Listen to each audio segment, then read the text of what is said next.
All right, here we go. Nick Cannon, welcome back. What's good?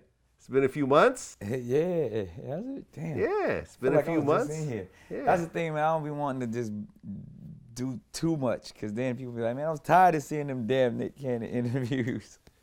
Hey, man, certain interviews you never get tired of. Yeah. Certain people you could have damn near every day. Yeah, nah, we be chopping it up. We just having real spill. Yeah. Well, first of all, since last time, you have yet another job to add to your busy schedule. Yeah. The new host of Power 106 morning show in Los Angeles. Another chess move on the board. Well, you know, me and you talked about this off camera, but I want to talk about it on camera a little bit. So between Wildin' Out, The Masked Singer, right, attending Howard University, being an active father to 3 kids, facts, you decided to take on yet another almost full-time job. Yeah. Nah, you forgot also like movies. I got like 3 movies coming out this year. A few more TV shows you ain't mentioned. Stand up, being all on the road. Wait. 3 other TV shows? Well, yeah. What are the TV shows? Just more of the stuff that I produce, just based off of the stuff that's still on MTV and VH1. Like, you know, I did some executive producing and stuff on there. I'm trying to think, the other one, did you mention stuff that I'm on camera doing? I think that Masked Singer and Wildin' Out are the 2 on camera joints. But we got, like, you know, I got my overall deal at Fox. So we're doing a couple of scripted things and, you know, still working on stuff for like the Yay area. And, oh, right, that.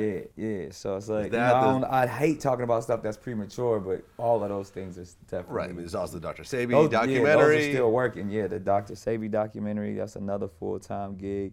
Yep. So yeah, it's a lot, man. It's definitely a lot. And you decide to take on yet another job, and this is one that you can't just do remotely or executive produce or whatever. You're in the studio from what time to what time? Roughly the 5 to noon. 7 hours. Yeah. Sometimes I might get in there like 5:30 or something like that. 7 hours Monday through Friday. Yeah. On top of everything else. Yeah. We working it out though, man. I'm a clone. I try to tell you. You got a twin. You got some triplets. Exactly. Floating around. Wouldn't that be crazy? That'd be amazing. I wish it was. Then I'd get some sleep actually.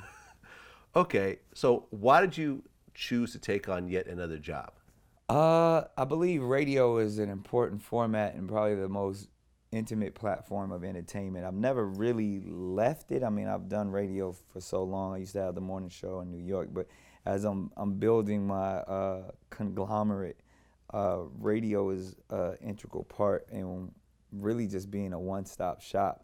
And it allows me to have this, what we do each and every morning, as opposed to just like every couple of months, you know, really voice my opinion and really be a real curator in the culture. I was always looking for the right opportunity, but then I was like, yo, Power 106 is the biggest hip-hop radio station in history. Like, I'm going to jump on there and definitely rep. And then I get to exercise my comedic skills in the morning and stuff, too. So it was about the opportunity. I was watching to see where I was going to land with my radio thing. And then when that came up, it was like it was serendipitous. Right, because the other host left. Yeah. Cruz? Yeah. Okay. He rolled. He went over to the real, to the Illuminati, to the iHeart. Is Power 106 the biggest hip hop radio station? In my opinion, I mean, bigger than Hot 97 and Power 105 in New York? Well, first of all, Power 105 can't be in the conversation because they only been around for what, 7, 8 years so far. Something like that, yeah. Power. I'm going back lineage, like no, wait, longer than that. Power 105 has been around. Nah, it can't be longer than 2. Cause I remember I was gonna do the morning show over there before the Breakfast Club got there. They offered me the job. And that was before I chose the top 40 station in New York, opposed to doing that one at the time. Power 105 came with the Breakfast Club. Came around in 2002. Really? Oh, you know what? You're right. Because because Ed Lover was there before. Exactly. Yeah, that's right. I remember I was in New York right when it was launching, 2002. So okay, even so, 2002, Power and Hot been around since early. I don't know when hot started, but 70s, 80s, something like that. Wow, has hot been around that long? I'm thinking that. I mean, remember Hot 97? Biggie was talking about that. Yeah, was that On because the I think Hot that was another 97. station though. That was WBLS. Nah, on the Hot 97 every day, that's my word. Like, Well, that was saying that was Funkmaster Puff Flex, on. Bugstar Ski, like. But that's what I'm saying. I mean, again, we going down our hip hop trivia list, but like, again, the two longest hip hop stations that I know of that are still active would be Power 106 and Hot 97. And that's like, even if you say K-Day, but K-Day is kind of switched over and was around for a while and came back. So I would say Power and Hot were the two number one stations. Hot 97 has been around since 1988. And then that's the same about Power too, right? Or like, I don't know. About that, yeah. Power in LA. But I'm just saying, like, those are the only two stations you quoting right now. Like, those are the only two stations that both Biggie and Pac went to. You know what I mean? Like, right. That are still popping today. I mean, I guess you could probably say KMEL and the Bay probably been around. KMEL and the Bay is another OG station. Yeah, been around for a while. And I'm pretty sure there's all of them in the midst that have been rocking, but I'm talking about when you talk about market number 1 and market number 2. Yeah. Like New York, LA, that's just how it works. So again, I had to jump at the opportunity and really thinking like, yo, it's world domination time. Well, now you do interviews every morning. Every morning, a few a morning. Kind of, actually more interviews than me these days. Yeah, I don't do them every morning. Yeah. I do them a few times like a week. 2-3 a morning sometimes. Right, you've had some big guests on there. Birdman's been by there. Yeah, we had a few have fell. Ice Cube just pulled up.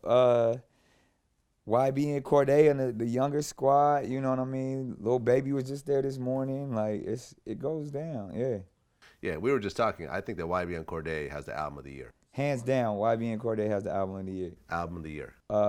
It's just crafted well. He's spitting. He's still giving you that young boy shit, but it's still like he's really rapping on there and telling his story, and yeah, it's melodic. It's dope. Yeah, it's soulful. Soulful. It's gospel to a certain degree. It's introspective. Yeah. Strong lyrics. And you can listen to it beginning to end. Yep. Yeah, that's rare. So shout out to Corday. He did his thing. You're working on the Dr. Sebi documentary. Yeah. But you're not a fan of the Sebi, or you've been going back and forth with a bunch of individuals about the aspect of who Dr. Sebi truly was. Right. I don't agree with some of the things that he was pushing. Right. But why? I respect him. Why? Yeah. What was it that you just you had to be vocal and be like, look? Because now they think you're a part of the Illuminati and one of the the voices that have tried to quiet the Dr. Sebi in or you work for Big Pharma or something like that. Big Pharma, right? I'm an agent. Yeah. I get checks from Pfizer on the low to try to discredit Dr. Sebi and his cure for everything. Well, I think that number one, his claims of curing a bunch of serious diseases don't have any medical procedure to actually prove it. Like when you say that, okay, I cured this, there is a procedure that every company has to go through to get FDA approval, to show, okay, look, we did a test on this many people, this many other people got a placebo, this is what happened, then we moved the test up to this, blah, blah, blah, and now beyond a shadow of a doubt, we've proven this. Yeah, that's the American scientific approach to how they prove things wrong. But I would even take a step back and say, what's your definition of cure?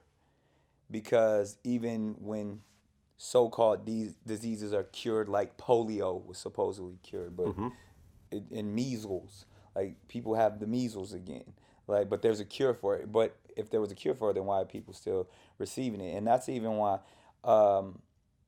in this documentary we deal with terms like cure and healing. And when you go into the case from the 1980s, they dealt with that specifically as well, because the beautiful thing about Dr. Sebi, he never was saying, I am the cure, or that I have this elixir or this cure that if you take this, your disease will be wiped away. He taught things like the African mineral approach to your dietary lifestyle, really saying that our bodies were designed to be self-healing organisms, and if you put all of the proper things into your body, you won't have to deal with all of the toxins that can destroy your body, or your body will be strong enough to get rid of those things. So with diseases, any diseases like cancers, AIDS, all of these things, he was just saying, I can get your body to such a level that it will be able to fight off all of those foreign entities in your body. And it's proven. Like it's proven through medical, to where somebody would come in with their paper from an official doctor, and he would get them on the plan and get them start taking the minerals and changing their lifestyle, and then they would go get tested from that same doctor, and then come back with results that said that their levels were at a negative level, and that's all facts. That was facts that were presented in the court. And that's still facts to this day. And we have all of that paperwork and stuff to show that there's individuals that came in with something and left without it by going through this process. But then it goes back to, like I said, what's your definition of cure? Because even when they say that they have cures, there's still remnants that it's about the toxins or the disease laying dormant, and you controlling it and suppressing it. Someone like myself, who was diagnosed with lupus in 2012, I feel like I have suppressed the lupus to such a place that if I do what I'm supposed to do, I won't be affected.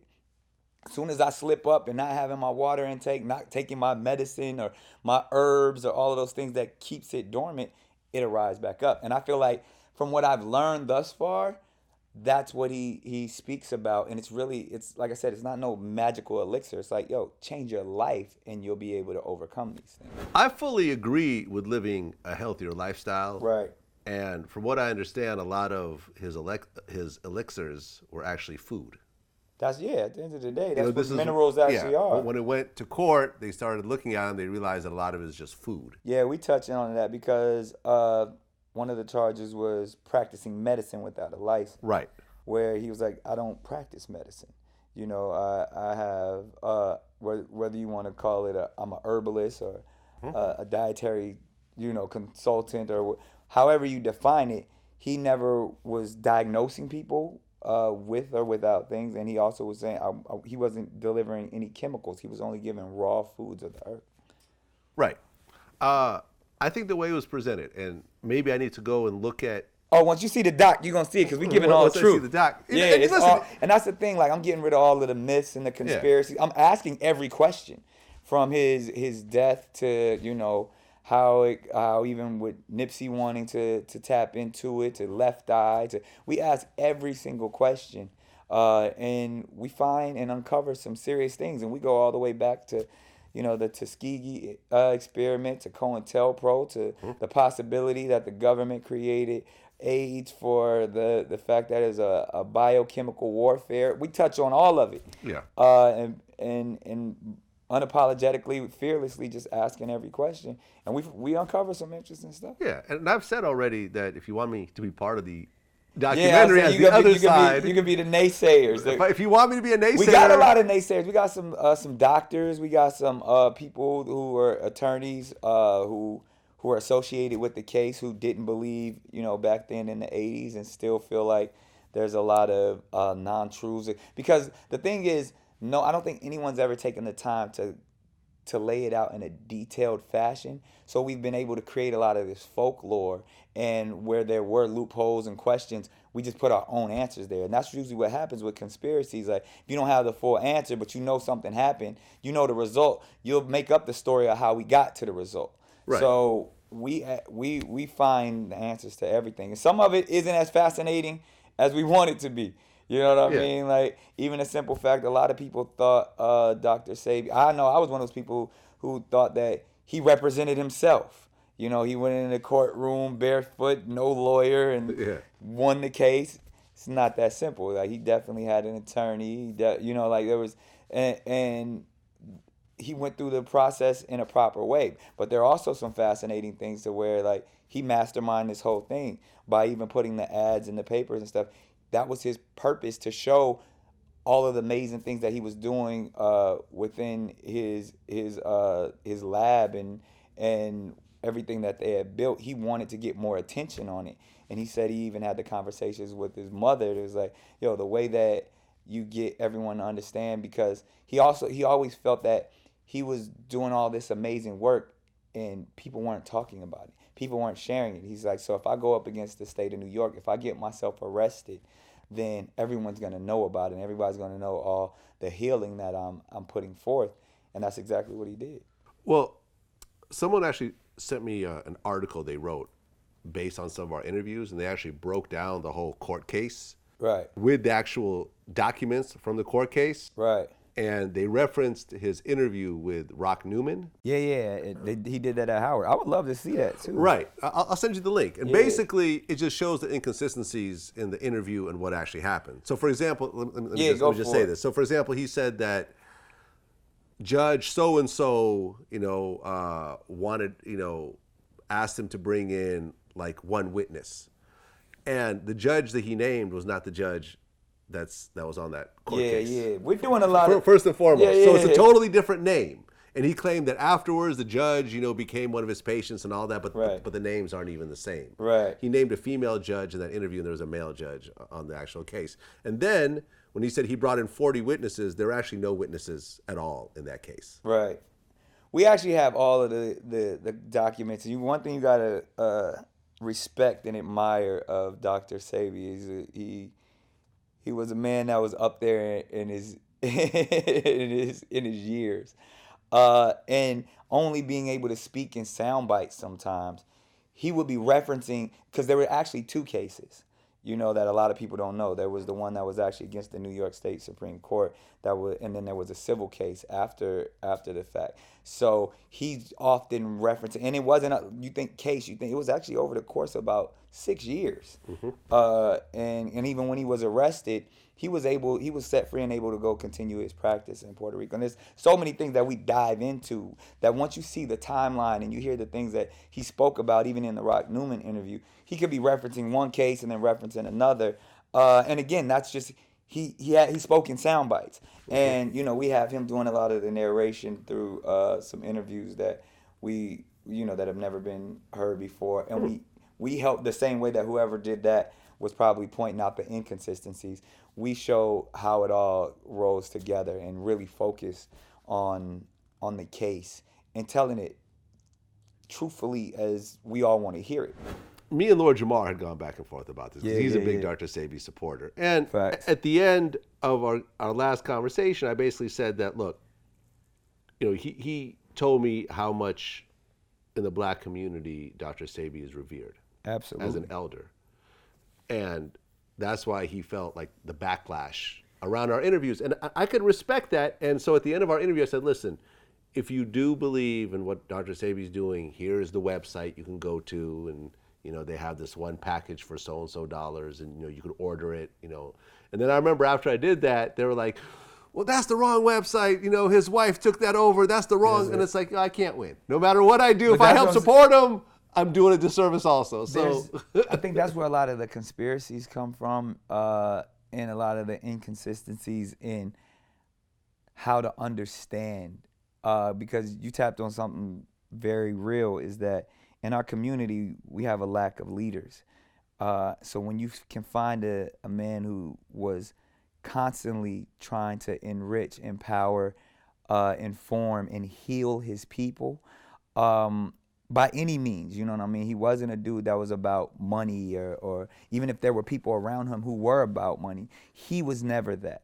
So when those messages get convoluted and clouded, the people who support him are going to be angry. So it's whether it's you questioning or even denouncing certain things when it comes to the medical field, or it just creates more confusion, or even you giving out a website to start, it's so much confusion. So that's even, my goal as I dove deep into trying to tell the story from, we went to Honduras, we went to Africa, we went all over the place to really just get the truth so we can lay it out there. And one of the truths that I found and has been consistent throughout the process is that this was a man that was just really trying to help his people. So whether it was through the African biomineral process in which he created, where really what he stated is that you can talk about all the doctors and laboratories that all these chemicals are tested in, but they stole all our laboratories from us. They brought us over here and didn't bring our diet with us. They didn't bring our food with us.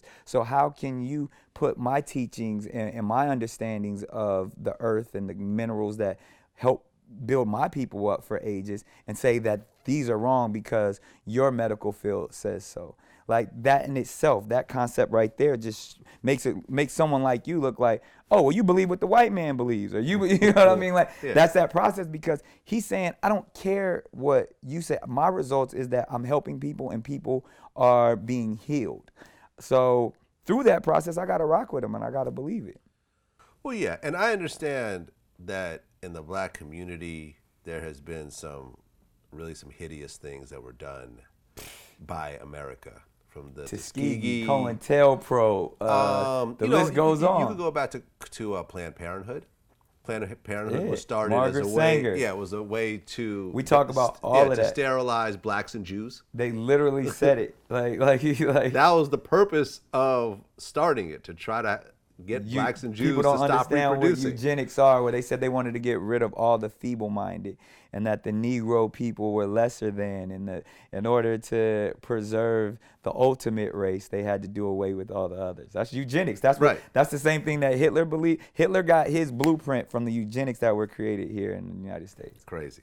So I understand when a black man steps forward and says that America has secretly been lying to you and I have the cure and everything they're telling you is false. I can understand how people gravitate towards that because there's actual proof of that happening throughout history. I get it. Absolutely. But that should not be a reason to follow someone just because, there were a few of these instances throughout history. That does not mean that you throw out everything that has to do with modern medicine. Yeah, but I'd have to take a step back, because I don't want this to be like a race thing either, because Sebi definitely wasn't all about a race thing. As much as he taught the African biomineral process, which was really saying, he's like, yo, you don't feed lions the foods of the gorillas. You don't feed eagles the food of the giraffes. That every species has their own food that allows their body to operate properly. So therefore, there's certain regions and areas where people dwell that they eat those foods. And when you start putting other foods in there that don't mix, or foods that become hybrid foods, because as we start to create all of these foods that aren't real foods, like carrots and carrots aren't real food? They're a hybrid food. It's a food where someone on this planet took one herb or natural plant and mixed it with another one and created this. Therefore, you threw God off. So outside of the race aspect of it, it's just certain things as humans that we're supposed to put into our body. And when you do that properly, you allow your body to be that self-healing organism. You can defeat so many things, because then there becomes a lack of mucus in your system. And when there's a lot of mucus, then your body and your immune system is thrown off. So I think, as much as we want to say, because Sebi was all about his people, but he wanted to help all people, and he did help all people. And what he did, he just stripped down their diets and put them in environments to where their body was able to heal itself. Well, listen, I'm looking forward to seeing the documentary. We go deep, man. But I mean, it's just everything that we talked about, to that thing of why do we believe conspiracies, and then how does Sebi play into that idea, and then ultimately at the end, get into the truth. Yeah. Well, I'm looking forward to seeing it. Yeah. It's coming out soon? Yeah, man. This is the funny thing, because I see online every day, man, where that documentary? I thought the marathon continued. You was just bullshitting. You was like, if anybody understands how films are put together. It takes a while. It takes a while. So it's only been a couple of months. And I've been putting my foot in it, depending on, also when you think about the timing of everything that you just said of all my occupations. This is one of the number one priorities on my list. But everything from all of the families that are involved to finding the footage. Like, you don't know how hard it was to actually go and find the actual case. Like, and it's thousands of documents. It ain't like, okay, it's like this, that we got to research and go through and understand. Like, so it's not a small feat by any means, but my goal is still to be done with it this year. So it's but you know, it's funny because you just see the ignorance online where even where people are like, oh, Nick Cannon's scared, he cancels the Dr. Sebi documentary because he's scared for his life. Like, come on, man. Like, but it just you saw it just catch fire like that, where they say, like, you know, a lie can run across the world 3 times before the truth can put his shoes on. Like, it's so crazy that people want to believe the bullshit. Like, people love to be lied to. Yeah. You mentioned Nipsey Hussle. Yeah. And actually, he got killed right after our last interview. Right. Fact. And what's interesting is that right when he died, Dr. Sebi was trending. Right. Yeah. And everyone tried to connect his murder with him doing the Dr. Sebi documentary. Yeah. Which there's no truth in that. Let's we just dive into it, and again, like, and I don't want to go too deep and too spiritual, but it's a bigger issue at hand. Even one of the reasons why Nip was so interested in focusing on Dr. Sebi in his case, and he said it in a few of the interviews, and like, yo, if there's a man who beat the system and was help healing his people, we should all know about that. And then it was one documentary, it was like, yo, if they kill me, y'all better ride for me. Like, he was saying, so the reason why he was saying those prolific and powerful things was because he was trying to uplift his people. Synonymous in what Dr. Sebi was saying and trying to do as well. So when you have black men standing up for their people and being a voice and being fearless, regardless how they're taken away from us, you're gonna question what happened and if something else was going on, because they were such a powerful voice. That goes all the way to Pac. That goes the way to, and especially because when we know the government took away Malcolm, we know the government took away Martin. Like, we these are. Did the government, were they involved in Malcolm X's murder? Absolutely. I mean, it was 10 Nation of Islam guys. The Nation of Islam guy. Did you know how many agents were in the Nation of Islam? True. There's full story. There's movies about to come out about the guys who joined from the FBI who joined the Nation to get closer to Elijah Muhammad and Malcolm X. Yeah, I interviewed one of the Panther 12, Right. bin Wahad, and Well, because they couldn't find any material evidence to support a bomb plot, they didn't have any material evidence of that. What they had done is, like I said, you know, they had infiltrated the security section, but you know, there were other agents in the Black Panther Party, and the agents didn't know each other were agents. You know, they didn't, and so you had a situation in the Panther Party in New York where agents were actually reporting the actions of other agents for another agency as if, you know, this was some individual who was planning something. And of course, the agency is trying to get us to do provocative stuff. remember he was part of the trial with Tupac's mom. Right. Where they were accused of trying to blow up like a building. Right. But then they found out that the two guys plotting were both agents from different departments who didn't know they were agents. So they were basically making plans with each other, and the other Panthers weren't even involved in it. That's how they beat the case. So I mean, that stuff absolutely happened. So that's what I'm saying. Like, and there's, you know, obviously there's so many ideas and of who did what and how they did it. But at the end of the day, we know COINTELPRO was real. Yep. We know the things that J. Edgar Hoover was saying, like the Negro movement is one of the most dangerous in the history of America. And the fact that they're even still saying, what do they call it? They call them black, is it individualists or black identifiers? Something pretty much saying black nationalists are the most, are number one on the terrorist list, are the ones that be most watched today.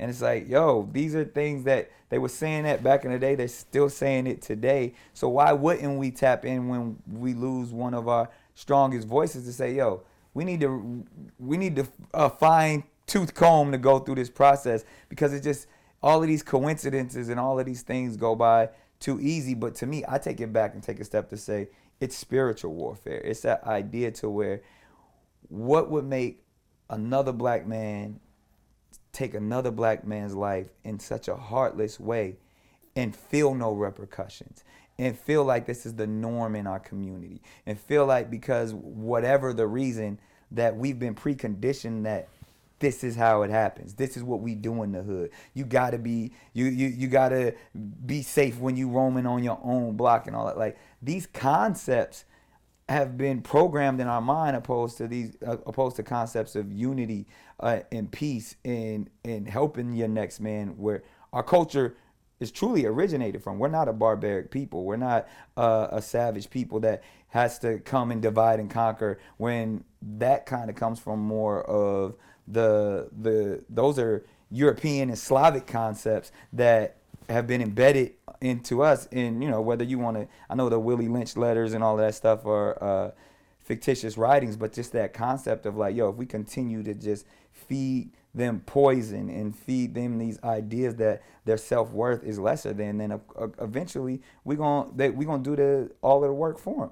And that's where I think, even in the documentary and even my own teachings, it's like, we got to dig a little bit deeper than just blaming the government or blaming the Illuminati or blaming the white man. Sometimes we got to step up and acknowledge the fact that, yes, we have been preconditioned, but we can break that cycle. If we believe in our inner kings and our inner spirits are to be at the most high, as we say it, then we should be able to break these cycles. Well, did you know Nipsey at all? I did. I knew Nip and got a chance to talk to him about a lot of this stuff.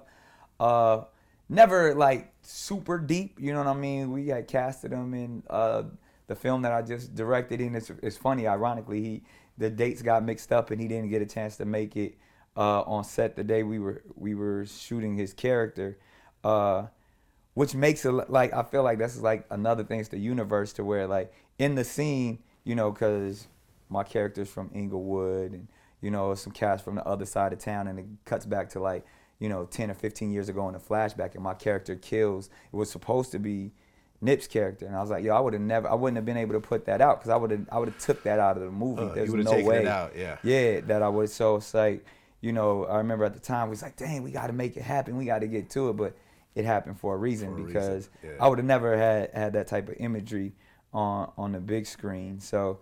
But it's in our connection, many meetings and just in passing, we would talk about real stuff like this, and that's how I knew we was on the same wavelength, from everything from Dr. Sebi to, just empowering our people. Well, I just had Boosie on my show recently. I love all the Boosie interviews. Yeah. And we talked about how when Nipsey got killed, it was like Hypnotized with Hatred was like filling my timeline. All right, now you hypnotized with hatred. I'm tired of hearing about him. I'm tired of hearing about this guy. I know what I'm gonna do. And that's how it started, man. They get hypnotized. Man. Yeah. The whole thing of people in your own community hate you the worst, and right. They become hypnotized with hatred from just seeing you all the time. And when I just had him recently, we just ran the interview, I think like today. Right. He said absolutely was Eric Holder hypnotized with hatred. He was an aspiring rapper. Yeah. He wasn't on. He kept seeing Nipsey everywhere. Right. He's from the same hood, the same gang.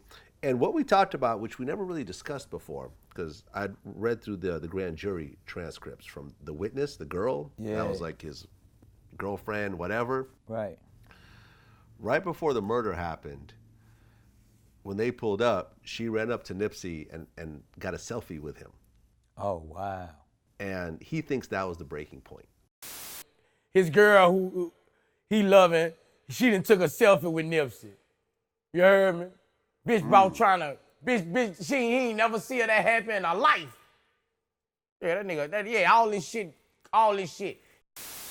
He said that once that happened, that was when the anger really just started to really build up. Here's this girl that you're with, and she's running to this other dude, taking a selfie with him. Right. And then like, she said how he had to borrow $2 to get a hamburger. Right. She's driving him, he's broke, has to borrow money from her to eat. And it's just like all this is building and building and building, and then once Nipsey started calling him a snitch, Yeah. it all just. I mean, we could sit here and pontificate and question and kind of gather our own theories. I would love to get inside his mind and understand the process, because Eric Holder's? Yeah, whether it's as there's so many levels of mental illness. You know what's interesting? Yeah. And I've never said this on camera before. A middleman actually approached me to do an Eric Holder interview. Really? But let me just put this out there. Yeah. In order to make this interview happen, it would involve putting up a certain amount of money that would bail him out of prison. Oh, wow. And I was not going to be the guy Yeah, to do you don't that. want to be a private. I'm like, nah, I'm good. Yeah, nah. I'm good. And even when I say I would love to get in his mind, it just, like we said, hypnotized with hate. Like anybody that, whether it's hatred, jealousy, whether it's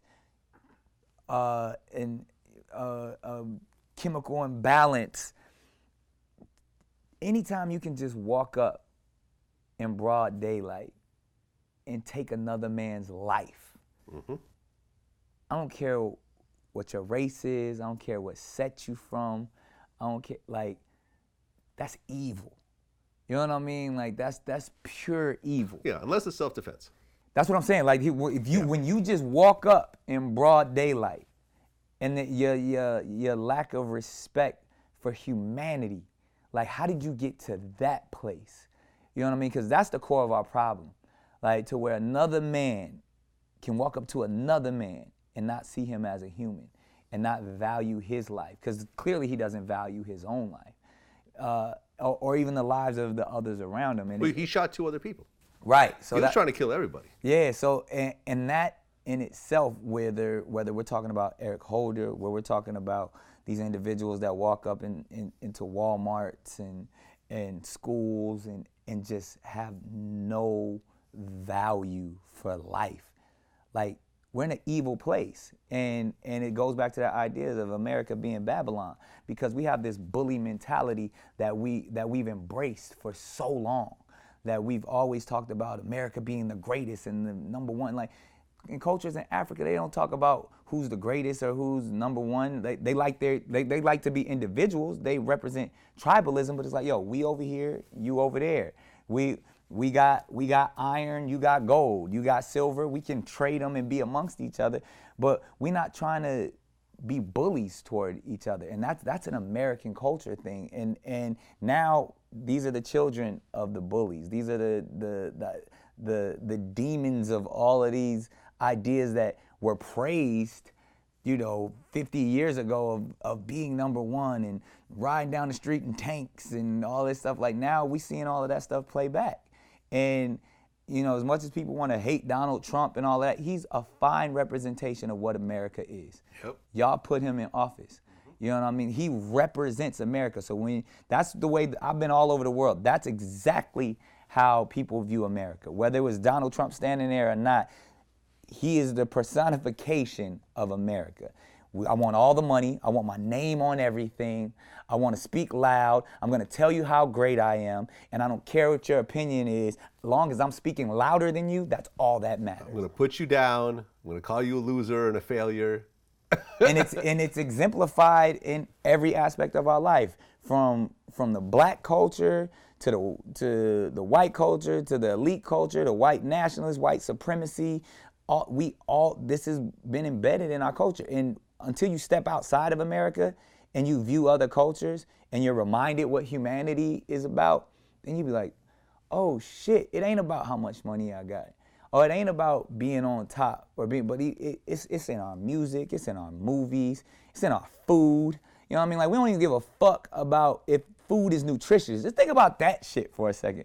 Fuck if this shit is actually helping you or even really tastes good. I just want to make money from it. I just want to produce as much of it as possible and put as much bullshit and chemicals in it so I could sell it.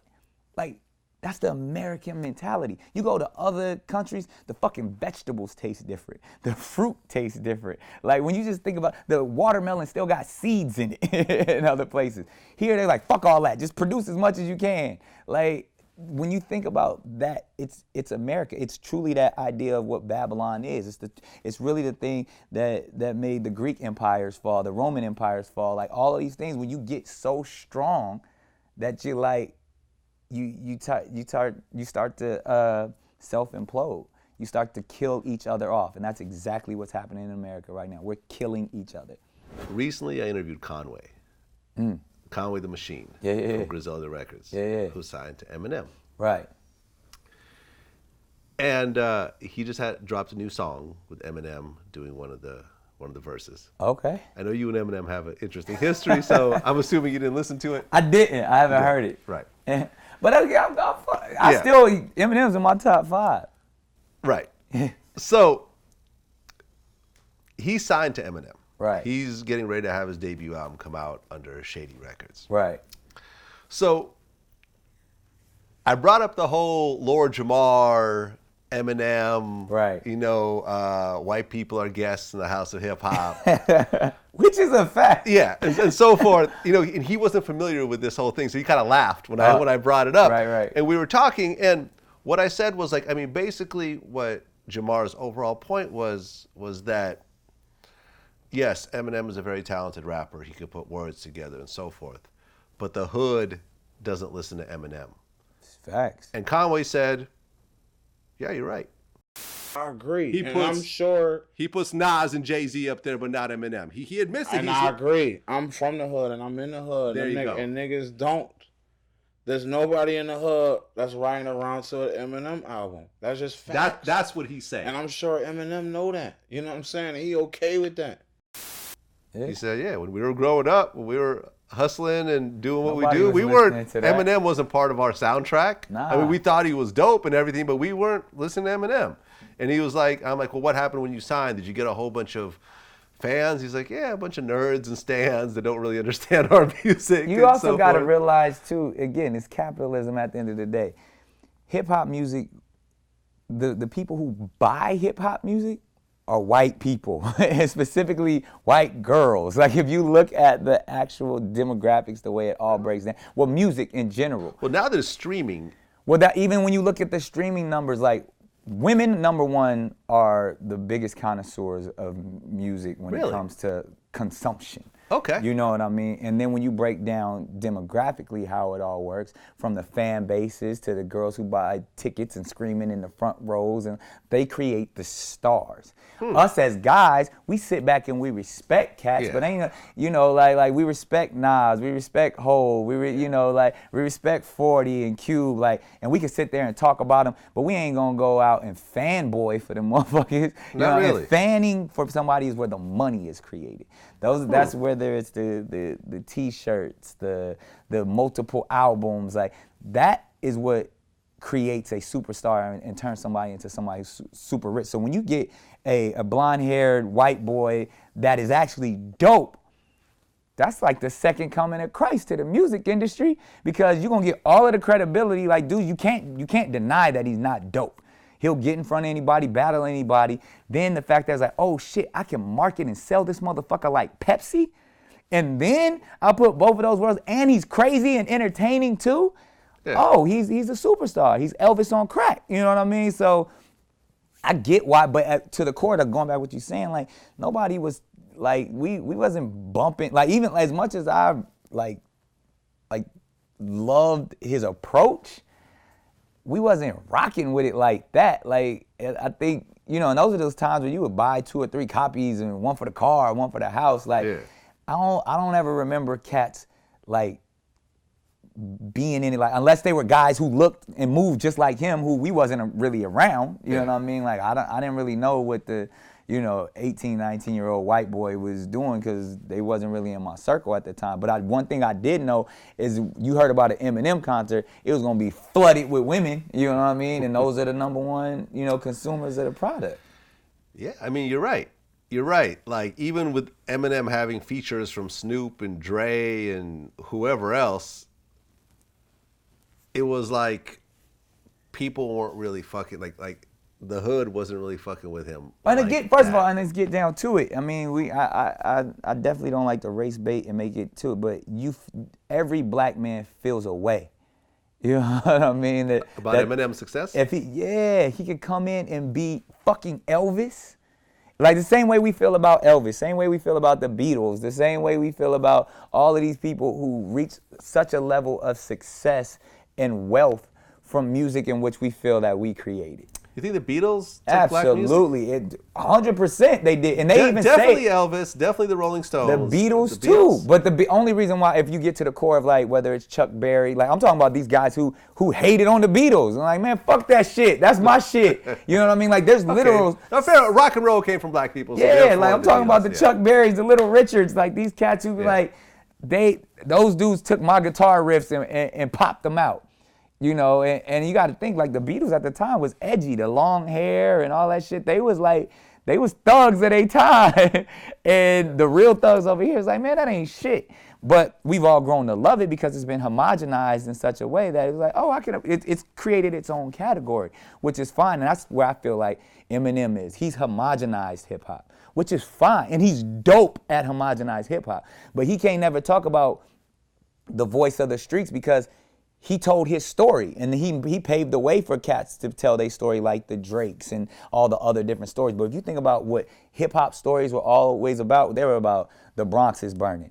They was about, the don't push me, I'm close to the edge. You know what I mean? Like, that's what we were talking about, and it was escapism for our community. Literally, they stopped killing each other and start breakdancing against each other and start DJs battling from projects to projects opposed to shooting each other. So when someone else can come in and tell their story, but not necessarily tell the story in which we're used to hearing it, we never gonna give it the same respect because you didn't come from it like we came from it. And that's just community perspective. So, but the thing that's been dope and where I feel like he might have had one or two little mishaps where he kind of misspoke out of turn. But he's You mean those old tapes? those old tapes and About black girls and everything. Yeah. He just, and again, like, sometimes our guests can get a little too comfortable at times. And you know something? Let me put this out there. I remember speaking to someone who was part of that whole situation at Aftermath when it was happening. And they said that there were actually tapes a lot worse than the ones that came out.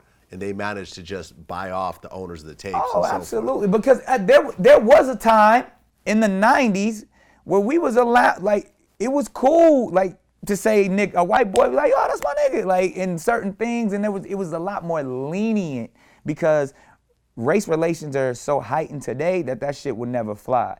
But back then, it was in the golden era of hip hop. White boys was wearing do-rags, and Eminem was rocking do-rags, and they bop was like our bop. Now it's about being true to yourself, and you can still be a child of hip hop without appropriating hip hop. So when you start seeing, cats become, caricatures of hip hop, that's when we don't fuck with it. And Eminem was right on the tail of that because there's definitely some images you can see where he got the over large Sean John with the do-rag and you're like, all right, we know you came up in this time where it's cool, but that would never fly today. If a dude came out today, even that's where Post Malone caught a lot of heat because when he came with the white Iverson and all that, people was like, oh, what the fuck? Is he making fun of us? He had to switch it up. And then he had to quickly switch it up. And now he's being himself, so everybody's good with it. There's even an old tape where he's using the N-word. Right. Post Malone. Yeah, I believe it. And I'm pretty sure they try to pay as many people as they can pay to make sure that tape doesn't resurface. Right. But even the same thing, like even I know you put it up there too, like the tape of Justin Bieber being silly and only one less lonely nigger and all this type of stuff. Like, I can't believe people forgave him after that. That was one of those where it's like, come on, like y'all don't remember this. Like y'all just gonna forget this? Yeah. And this is after. And he was Bieber already. He was already Bieber. And, and Usher and L.A. Reid, two black men, put him on to even be Bieber. Yeah. And this is how you go repay them, huh? Okay. This is all it's ingrained, man. And that's, you know what? I would flip it and ask you that question, man, because I do believe there are individuals who respect and love the hip hop culture and have no malice. But when you are of Caucasian descent and you have to tread lightly. Yeah. Is that something like, do you feel welcome or do you understand the boundaries? Because we gonna call bullshit whether you my best friend or not. If you said nigga in this interview, I'm like, I ain't fucking with you, Vlad. Like, I can't rock with you because there's so many, as cool as we are, there's just so many things that come with that energy that negate any type of friendship. And it's heightened at such a level now because of this current administration, because of the white nationalist movement and the supremacy is gotten out of hand in such a way that we ultimately feel, I'm telling you, it's true facts. As a culture, and I'm generalizing here, we believe that all white people have a level of racism in them. Well, I think they all do. And it's not, I'm glad Vlad including myself. Yeah. How do you not grow up in America and not have a level of racism? And that's because there's a difference possible. between individual racism, which I don't believe you're an individual racist by any means. I rock with you heavy. There's no, knowing the individual you are, you're definitely not a racist. But institutionalized racism, you are a product of that. And you have benefited from that. And when, as a black man who's trying to do away with institutional racism, when certain things are said or provoked, you're like, they just on that white people shit. And we just gotta accept it. So when I hear Justin Bieber say, one less lonely nigger and all that stuff, I'm like, he just on his white people shit. Like, that's that institutionalized stuff. And it's the ignorance of a kid who doesn't know, because I don't, by no means at all do I think Justin Bieber is an individual racist. But I believe he has a level of institutionalized racism embedded in him that he will never get rid of. And I believe that about every male white man. Like, women is questionable. Because, you know, and the only reason why I say that, when you talk about male racism and institutionalized racism, it's shown that they believe they are superior in whether it's the workplace and whether how they deal with their women.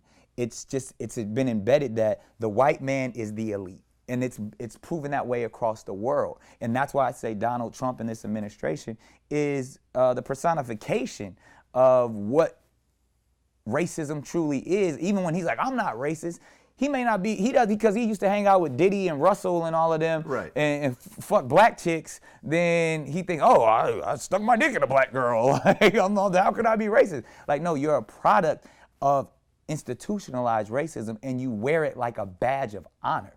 Like, you didn't come from the mud. You stepped on the backs of people to get to where you are, and now that you're in an elite position, you talk down to them. Whether that's racism, classism, sexism, you're all the isms wrapped up in one. Right. But again, you know, I think Chris Rock said it the best. He was like, I've never met a white man that would ever want to trade positions with me. He's like, you can find a white janitor in here right now. He's like, nah, I'm gonna ride this white thing out. he's like, and I'm rich. It's just the idea of there's this superiority that is embedded in you from the time that you're born as a white man that I've yet to meet too many that don't possess it, because even as males, we have it. As males, I always say sexism is a bigger problem than racism, because as males, we truly believe we're superior over women. We ain't birthed not one goddamn baby, but we truly, in every culture from the beginning of time, it has always been taught that man is here and woman is here. Yeah. And it's just like, we can't get away from that shit, just like we can't get away from racism. Well, first of all, I think no human wants to feel like they're the bottom of the barrel. Facts. Period. Facts.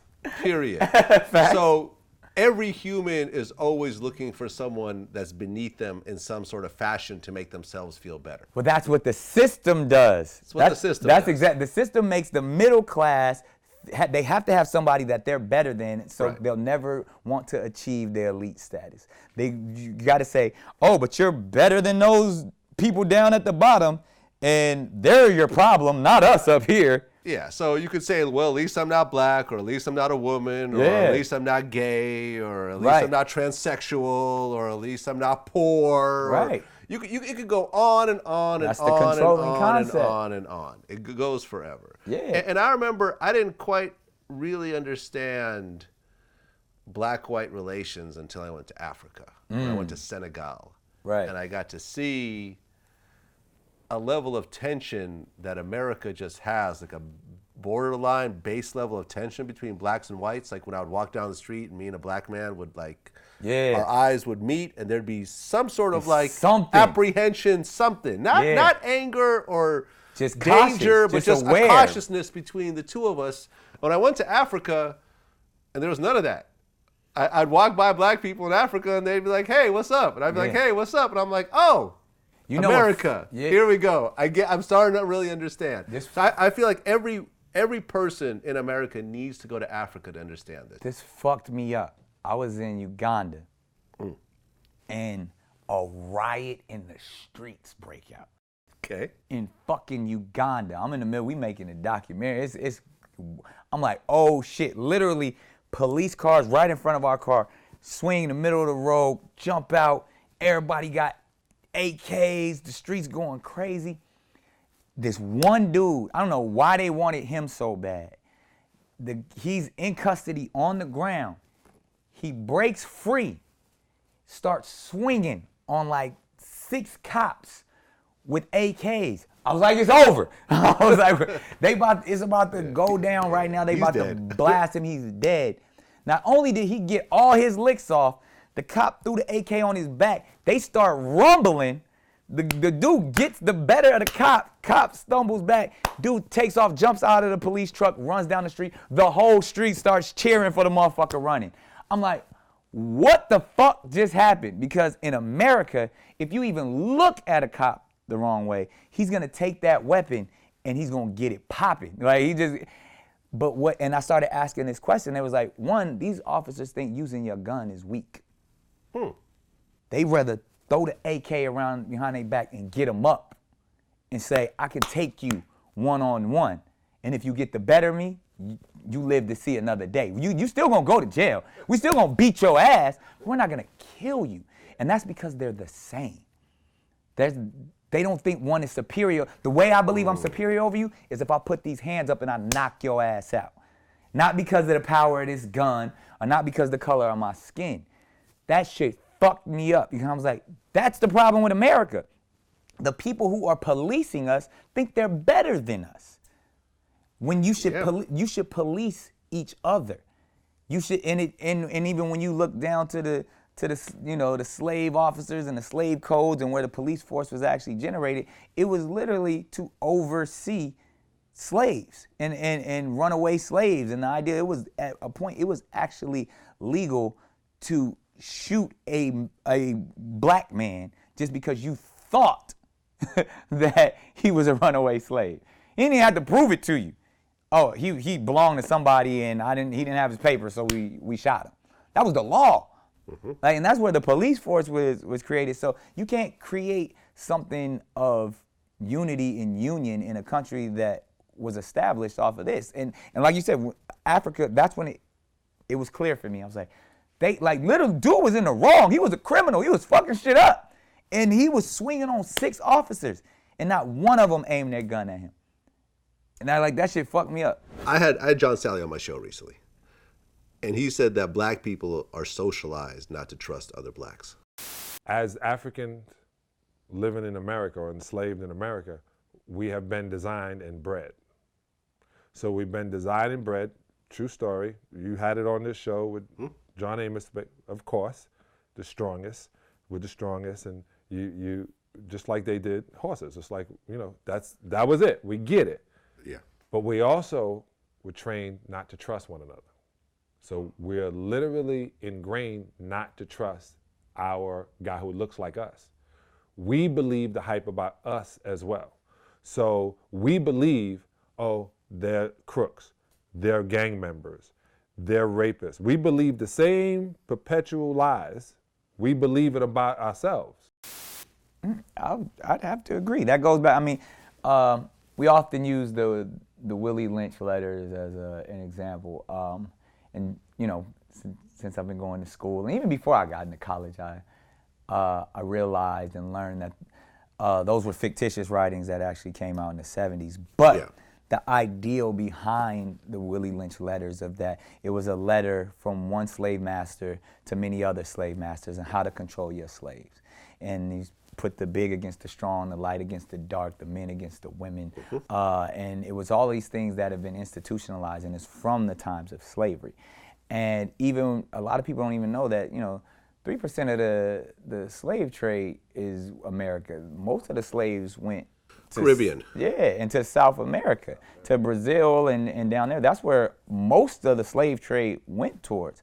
But even when you go, and I've been down there, it's a different kind of reverence for each other. It's something that happened in the United States that we put this self-hatred and competition on one another that, and again, I don't even just say it's all about black people. There's just this competition, this crab in the barrel mentality for all. Again, it's that classism that no one wants to be on the bottom, and I'm better than you if you are on the bottom.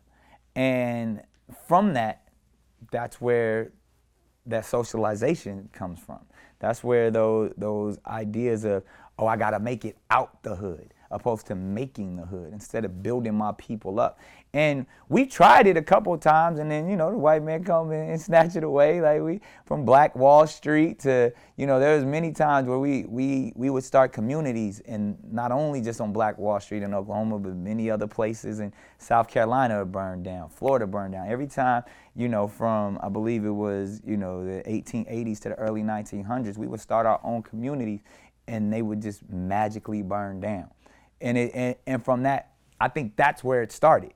It started with like, look, shit, we got to get out, and we gotta placate and kind of soft shoe to the superior, to the white man, and almost the snitch mentality of like, yo, if I can get Master to fuck with me, one, I feel better about myself, and then two, it's either you or me type of mentality. I'm gonna make it and you not gonna make it. And if I'm gonna do whatever I gotta do so me and my family are good, and fuck you and your family. And once that was created, they could divide all over. Yeah, I mean, I get accused of this. People feel that VladTV only made it because I'm white. There's elements of that. You see what I'm saying? Kind of like, well, I wouldn't disagree with that, Vlad. I think that there is probably a certain degree of truth in it. I don't deny any of this stuff. Like, I feel I'm a guest in the House of Hip Hop. I feel very lucky because there are a lot of other, sites and there's Say Cheese TV. Yeah. Great site. I've interviewed him. I've helped give him promo. Zach TV while he was alive. But don't think that's a bad thing, because what it is, one of the reasons I would say is because you are an interpreter of hip hop. I try to be a historian. That's one of my goals. But you're a historian as well as a great interpreter, because for the masses, they might not understand a Say Cheese. They may not understand, some of these other, because we're so in depth in our culture that when we speak and how we move, the masses is lost, and we're speaking in the code in which we speak, to where even in your tone, even in how the questions you pose, it's easy to digest for the masses. Right, because a lot of people say, well, a black man would never ask another black man a question like that, and I'm like, I get it, but to a white person, who loves hip hop, who loves these artists, who hears these stories that they tell, I try to translate, like you said, these stories like, okay, this is what it's like to grow up in this type of environment. This is what a gang is like, because you probably have never experienced this before. And you do a fine job, man. I do the best job I can. And it's unfortunate that some people misuse it on both sides. Mm-hmm. You know what I mean? There's a lot of clout chasing on your platform.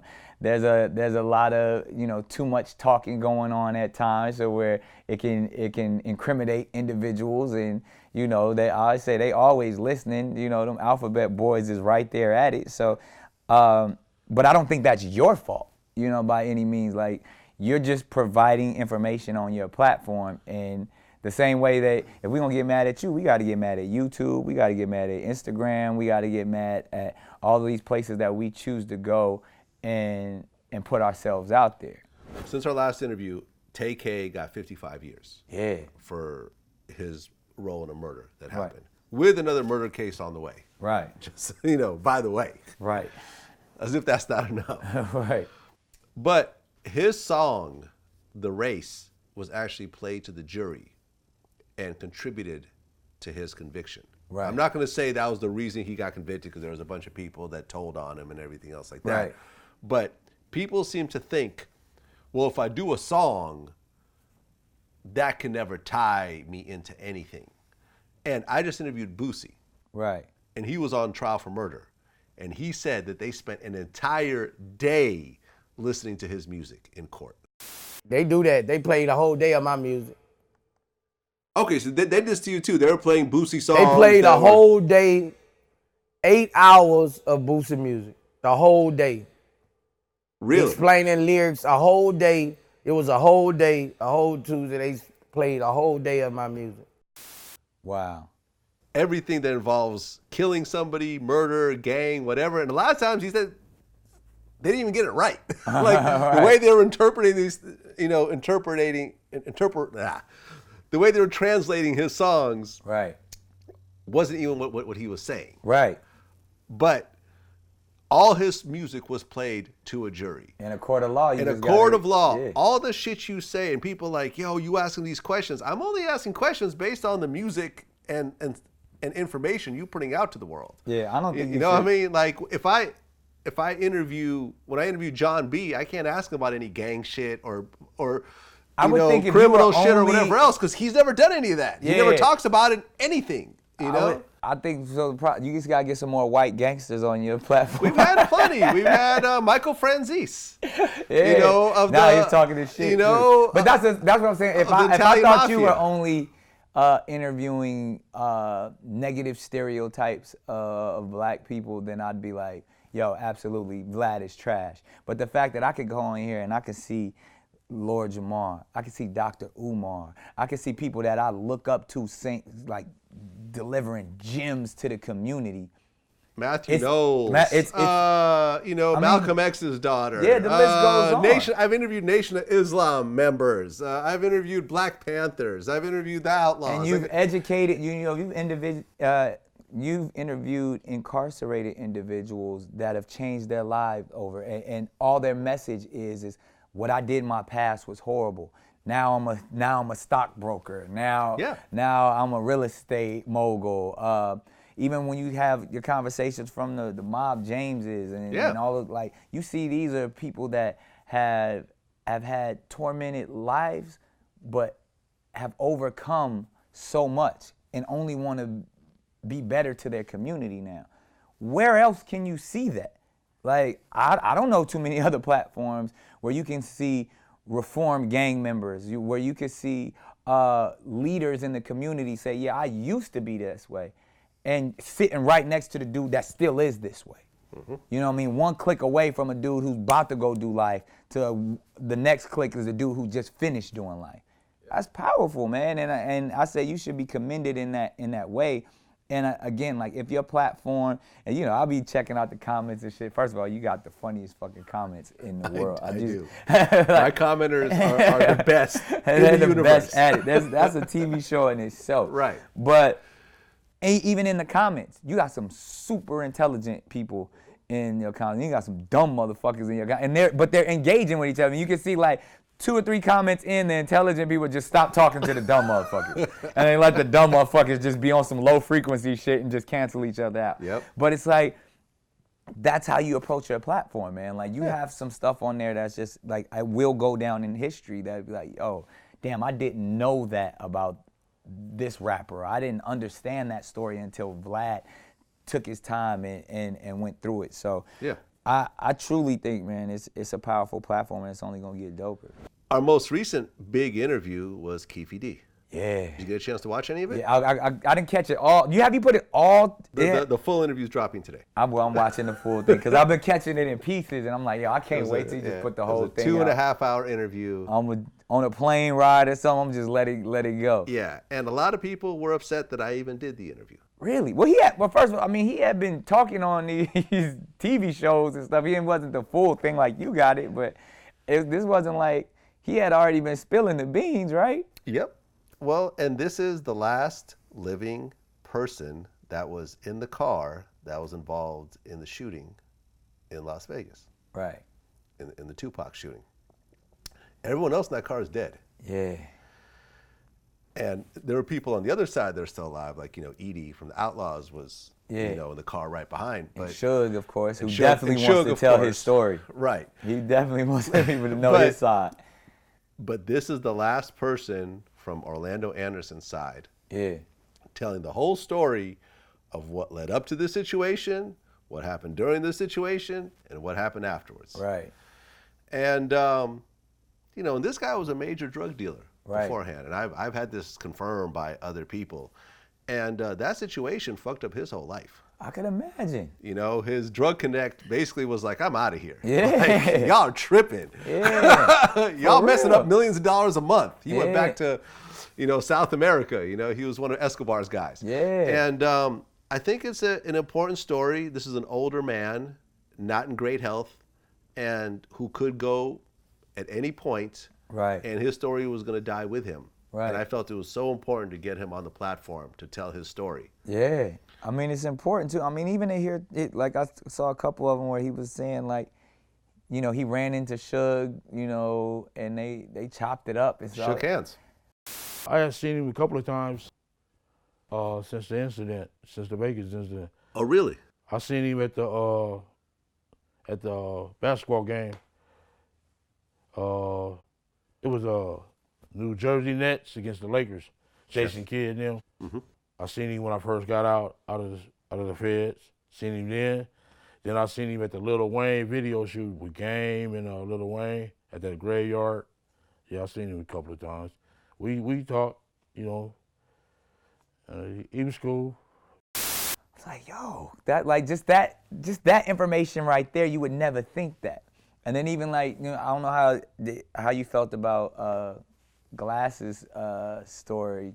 Or I thought that shit was creative as fuck. Like, but even just to hear his perspective, we believe certain narratives and never look at the other side of the picture. And the reason, and Glasses, I'm sure he's going to see this. I've known Glasses Malone before I even started Super Vlad dope. TV. That's my guy. And I've always been cool with him also. But I just felt like in this particular situation, Glasses doesn't have anything to do with that Tupac story. Right, he didn't know but Tupac. He didn't know just Orlando. as a creative artist, he doesn't have the right. That's to... why we didn't do the interview, because I'm like, we've interviewed all the people directly involved in the Well, there's situation. a difference between news and entertainment. Right. You know what I mean? Glasses is a rapper. He wrote a dope ass rap song from a perspective that got a lot of people's attention. Made a creative video. Yeah. But again, the reason why it was so creative, and even in the reason why it's so intriguing to hear Keefe D speak, because we've created this narrative over the last 20 years that, this group thinking of like, this is what happened, this is what we believe, we looked, even the crazy thing that I always thought was like, yo, these murders are unsolved. We're still looking for the killers of Tupac. Like they was putting out TV shows about that, and it was like, the streets have been handled everything, but it's like, just because the masses may not have known about it, because we didn't use your judicial system to get justice, therefore they're unsolved. Like, nah, they're unsolved to y'all. Like, the streets handle how street handle business. Right, because Orlando's dead, everyone else in the car is dead. And it's all unfortunate. It's all unfortunate. It's a fucked up situation. Nobody won. Everybody lost. Everybody lost. And you're actually... And we lost some amazing, Yeah. talented, prolific people. Right, and the whole thing with Suge meeting up with Keefe afterwards, like running into each other and then being friendly, makes perfect sense, because Suge paid Orlando and Keefe and them money to testify on his behalf. The day before Suge go to court, I get a call. Nephew saying, meet me at the lawyer's office. Get there, it's Reynolds, Reggie, and fucking Suge came, cashed us out. You know what I'm saying, for the court appearance. That cashed you out? Yeah. Suge paid you? Paid us $60,000. Yeah. That was for Orlando to testify on Suge's behalf? Yeah.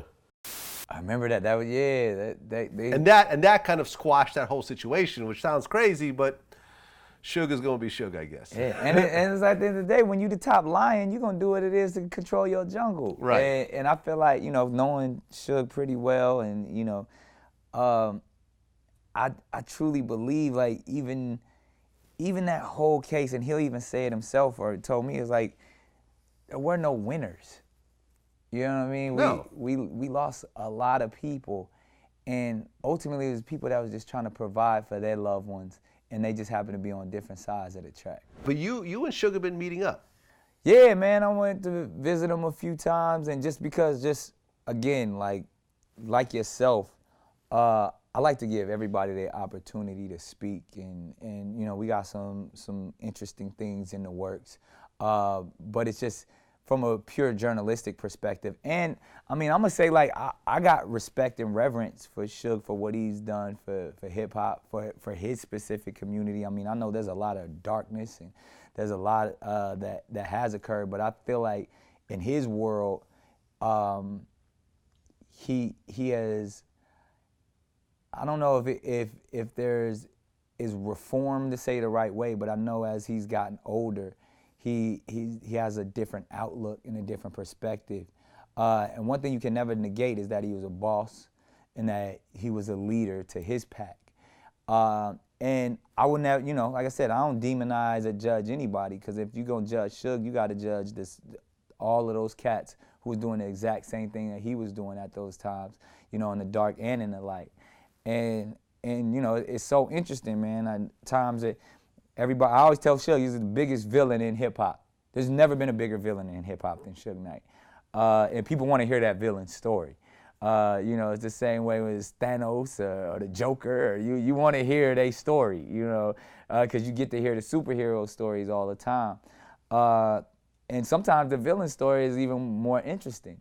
But again, think about all the people that have hit us with the Jedi mind trick and made us forget about all the villainous things that they've done in hip hop. And I know Suge just wants to, again, speak his truth. The same way that, I'm working on several documentaries and books and all that stuff from individuals that never got a chance to tell their story. Well, did he ever talk to you about the shooting, about the Vegas shooting? Yeah, I mean, definitely.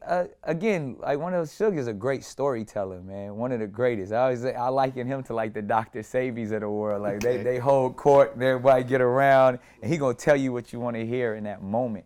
But I think to lay it all out there and to be able to speak his truth, I think his day is gonna come to where he's gonna be able to do exactly, because we hear interviews now and he's speaking over the phone. You can barely hear him, and the jail operators interrupting every 5 minutes. I think we'll get a chance to see, Suge tell the Suge Knight story soon, man, definitely. Jeffrey Epstein just committed suicide. Talk about villains. Who was tied to Trump. And the Clintons. And the Clintons. And a bunch of other people. He was a bunch of other motherfuckers. He's a billionaire. Yeah. And also a pedophile. I've been, man, for so long. Have you ever crossed paths with him? Hell no. Not that I know of. Nah, I don't think so. Okay. But it's funny though, like, for the longest, you hear this stuff sounded so outlandish, from like Epstein to even the shit with like Pizzagate and Haiti, and you hear like, man, that shit is so dark. There's no way it can be true. And I would be reading this stuff and be like, something like, again, I'll be like, I'm not that much of a conspiracy theorist to be like, they can't really be trafficking little kids and sleeping with them, and and still be billionaires. And I'm like, this is truly Babylon if this is the case. And so I would never speak out about it too much, because I didn't want people to be like, what the fuck are you talking about? Like, there's no way. Like, the fuck is Pizzagate and all of this shit? And when you step back and you start, Pizzagate's not a real thing. I mean, but that's not a real thing. But I mean, like, I'm with you on everything. If from Epstein to all this shit, he's doing. Pizzagate was that what the Clintons were trafficking like underage kids through like a pizza restaurant that had nothing to do with nothing. Some guy actually showed up there with a gun and got arrested. If somebody told you about the Epstein shit, and you'd be like, man, come on now. This billionaire is really taking, and what, because I don't want to fuck it up, but someone that worked for him, even on the child protective services side, was actually snatching those kids that were supposed to be missing kids and providing them to, like, that shit in itself sounds fucking ridiculous. Well, you know what's even crazier is that he was on suicide watch. Right. He kills himself while on suicide watch. Right. And apparently no cameras captured it on top of that. That doesn't, come on now. And I'm not big on conspiracy theories, but this right here. Somebody get the Scooby snacks. Like, this right get here the mystery was machine. like, yo, clearly He had some information about a lot of motherfuckers. Yeah. And they wanted him to die with that information. Now he's dead. And he's a billionaire. Right. Like, a few times over. Like, let's not act like he wasn't one of the cats that was supposed to be touchable. So when you hear about this type of stuff going on in our society on the elite aspect, why wouldn't I believe all of this other shit? I didn't want to believe. I had heard about that shit the same way. I'd be like, man, I don't have no true proof, and I'm focused on the community. I only want to uplift and speak positive. So when I would hear shit like that and I couldn't tangibly understand it, it just sounded like another one of those conspiracy theories. And for that to actually be true, then you step back and be like, well, fuck, what else is real about this shit? Listen, you have pedophiles out there. Point blank, period. Some men are pedophiles. They're into underage girls and boys, sometimes both. And having a lot of money will hide that to a certain degree. So I said access to excess. I always say it. And, you know, my thing is, like, this case has been going for like 10 years. The fact that he was still in America kind of blows my mind, because you would think he would just go somewhere else where... He thought he was untouchable. Yeah, well, he got touched. He thought he could pay it off. Yeah. And I bet you he was paying it off for a while until he pissed somebody off and he's like, all right, we're gonna sacrifice you. Well, R. Kelly's currently locked up. Remember, we've been talking about this for a while now, but since our last interview, he actually got locked up. Right. No bond. Yeah. Still in jail. In different cities catching cases still. Still catching cases. I remember someone posted a meme that had this dude like looking pissed off, and the caption was, when you've won the jail talent show 2 years in a row and R. Kelly shows up. That's real. Because he's gonna win the talent show in jail. Let me just down. put that out there. Or even like, you know, shoot, they got my man Bill Cosby in there holding court. You know what I mean? Like, I mean, his wasn't, you know, any pedophilia, but it's just as dark. And it's like, shit, man, what are we supposed to say about the people that were placed in front of us in such a positive light that have all of these dark demons? This is just no longer an environment where you could really hide what you do. Which is beautiful.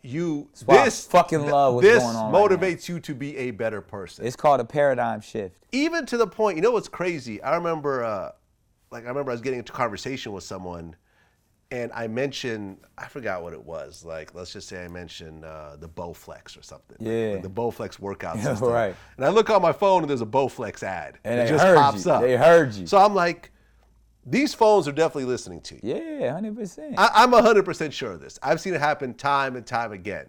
These phones are listening to you. Imagine all the shit that you say to yourself. Like, man, I'm going to kill this motherfucker.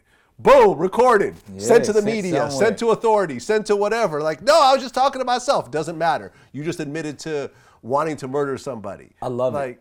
I love it because it allows you to be your truthful self even if you don't want to.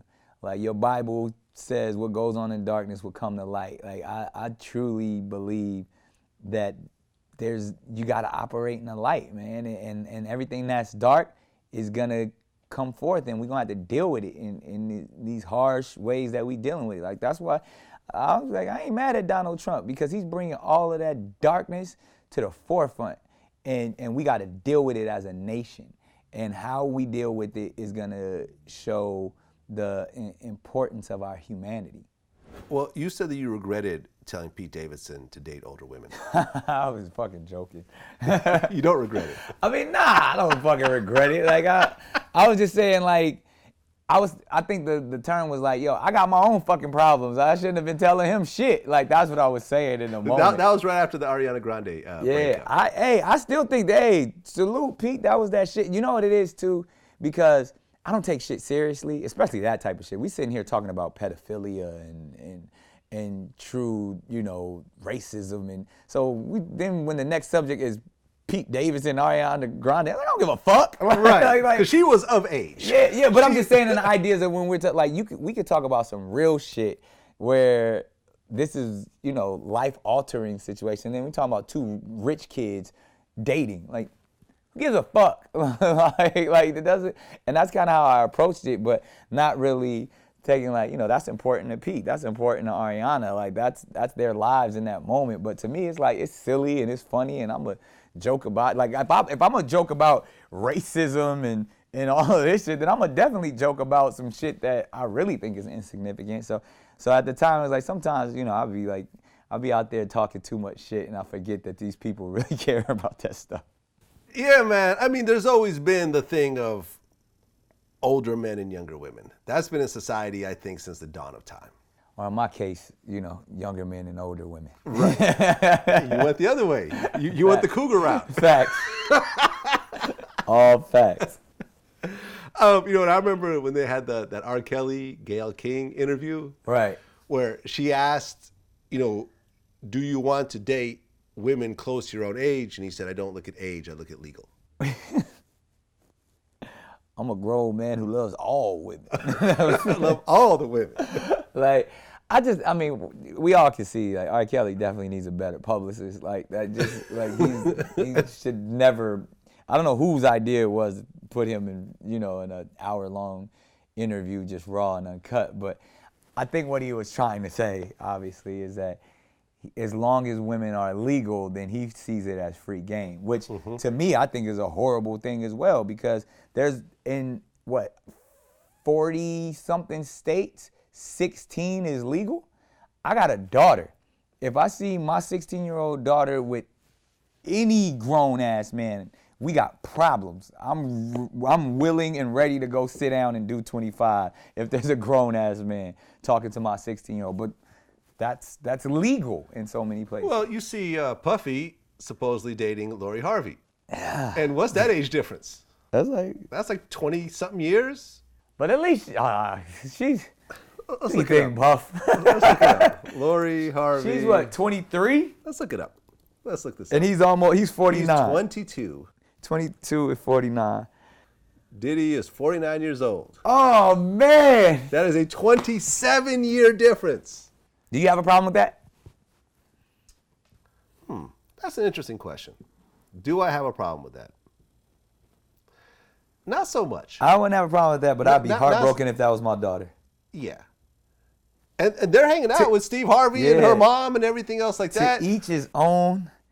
But I I would think feel most like fathers- I failed as a father. I think most if I'm sitting across fathers- from the table with a dude the same age as me that's dating my daughter, Yeah. I would feel like I failed. Yeah. Well, let's see. Her mother is 54 years old. Her mother is 5 years older than Puffy. But on the flip side, I want to say, like, Mariah and my mom is like in the same age. How They much hang older- out. how My much mom's older- older than Mariah, obviously, but they not that far. How much older was Mariah than you? I believe like 10 years. 10 years. And then my mom had me when she was 16. Really? Yeah, so How old was your dad? same age. Same High age. school. Yeah, they had Okay. me when they was in high school. So technically, my mom could have went to high school with my ex. Maybe she's about like 6 years older than her. Women mature faster than men. Facts. 27 years is a bit of a stretch. But at the end of the day, I can't speak on what that man got going. I honestly, the money obviously plays a big role. you think so? Absolutely. I only say that, but Absolutely. think about how many grown-ass broke men are dating young girls. You think that Lori's Lori's parents would be okay with her dating a 49-year-old truck driver? If he was a good truck driver, if he How do you think that benefits, conversation would go? you can't, first of all, she's 22. You can't tell her what to do whatsoever. Even as much as I felt like I would fail as a father, if my 22-year-old daughter who's grown, she can do whatever she wants to do. 16 is different. You still in my house. Like, I still have reign. Well, 16, I mean, I understand that 16 is legal in some states. I completely disagree with that. Yeah, right. But 22 is an adult. As is 18. As is 18. I feel like, It's a slippery slope. yeah. It's a slippery slope. That's why I said I've never met Lori Harvey. I don't know how haven't mature either. she is. Well, the first time I saw her, she was dating his son. no, well, there's that. That's even crazier. But she was with Trey Songz. Right. You know, and Trey is probably in his 30s. Grown. But even like me, I interact. 22 might be a little too young, but I interact with girls that are in their early 20, 25. Like Trey Songz is 34. So Trey Songz is 12 years older than her. We don't see No no one problem seemed with to have that. a problem with that. 12 years is still a sizable gap. right. But that's what I'm 27 saying, years. I've had that gap several times. 27 though. That means they would still be in like junior high right now. Yeah, I mean, you could keep. I mean, listen. If you Elementary try to go even. back to like, oh, it's a 12-year-old dating a Yeah, 1-year-old. that Like, means yeah, I mean, that sounds 27 crazy. years, they still be like in the third grade fucking with me. You can't go back in time and try to justify. But then again, I mean, look at Jay-Z and Beyonce. Sizable gap. Jay-Z, let's look it up. Jay-Z is 49. Beyonce is 37. That's a 12-year gap. No one seems to make a difference over the 12-year, 13-year, whatever. 27-year, people are starting to kind of trip. Right. But having money, I think, changes the whole thing. But that, again, it goes back to how we view society. Yeah. Men having multiple women, younger women, harems, concubines. It's been going on for ages. This is the beginning of man. Yeah. Here's another interesting question that I've been kind of pondering. Nicki Minaj is supposedly married to her boyfriend. Right. I was going to put this out there, on Twitter, do like a little poll, and ask men, would they be okay being in a serious relationship or marriage with a woman who essentially made 100% of the money? A lot of people thought Mariah was the 100% breadwinner with me, and I didn't have a problem with people thinking that. People But it was wasn't calling me true. shit like boy toy, and, like, oh, you spending Mariah's money and all that.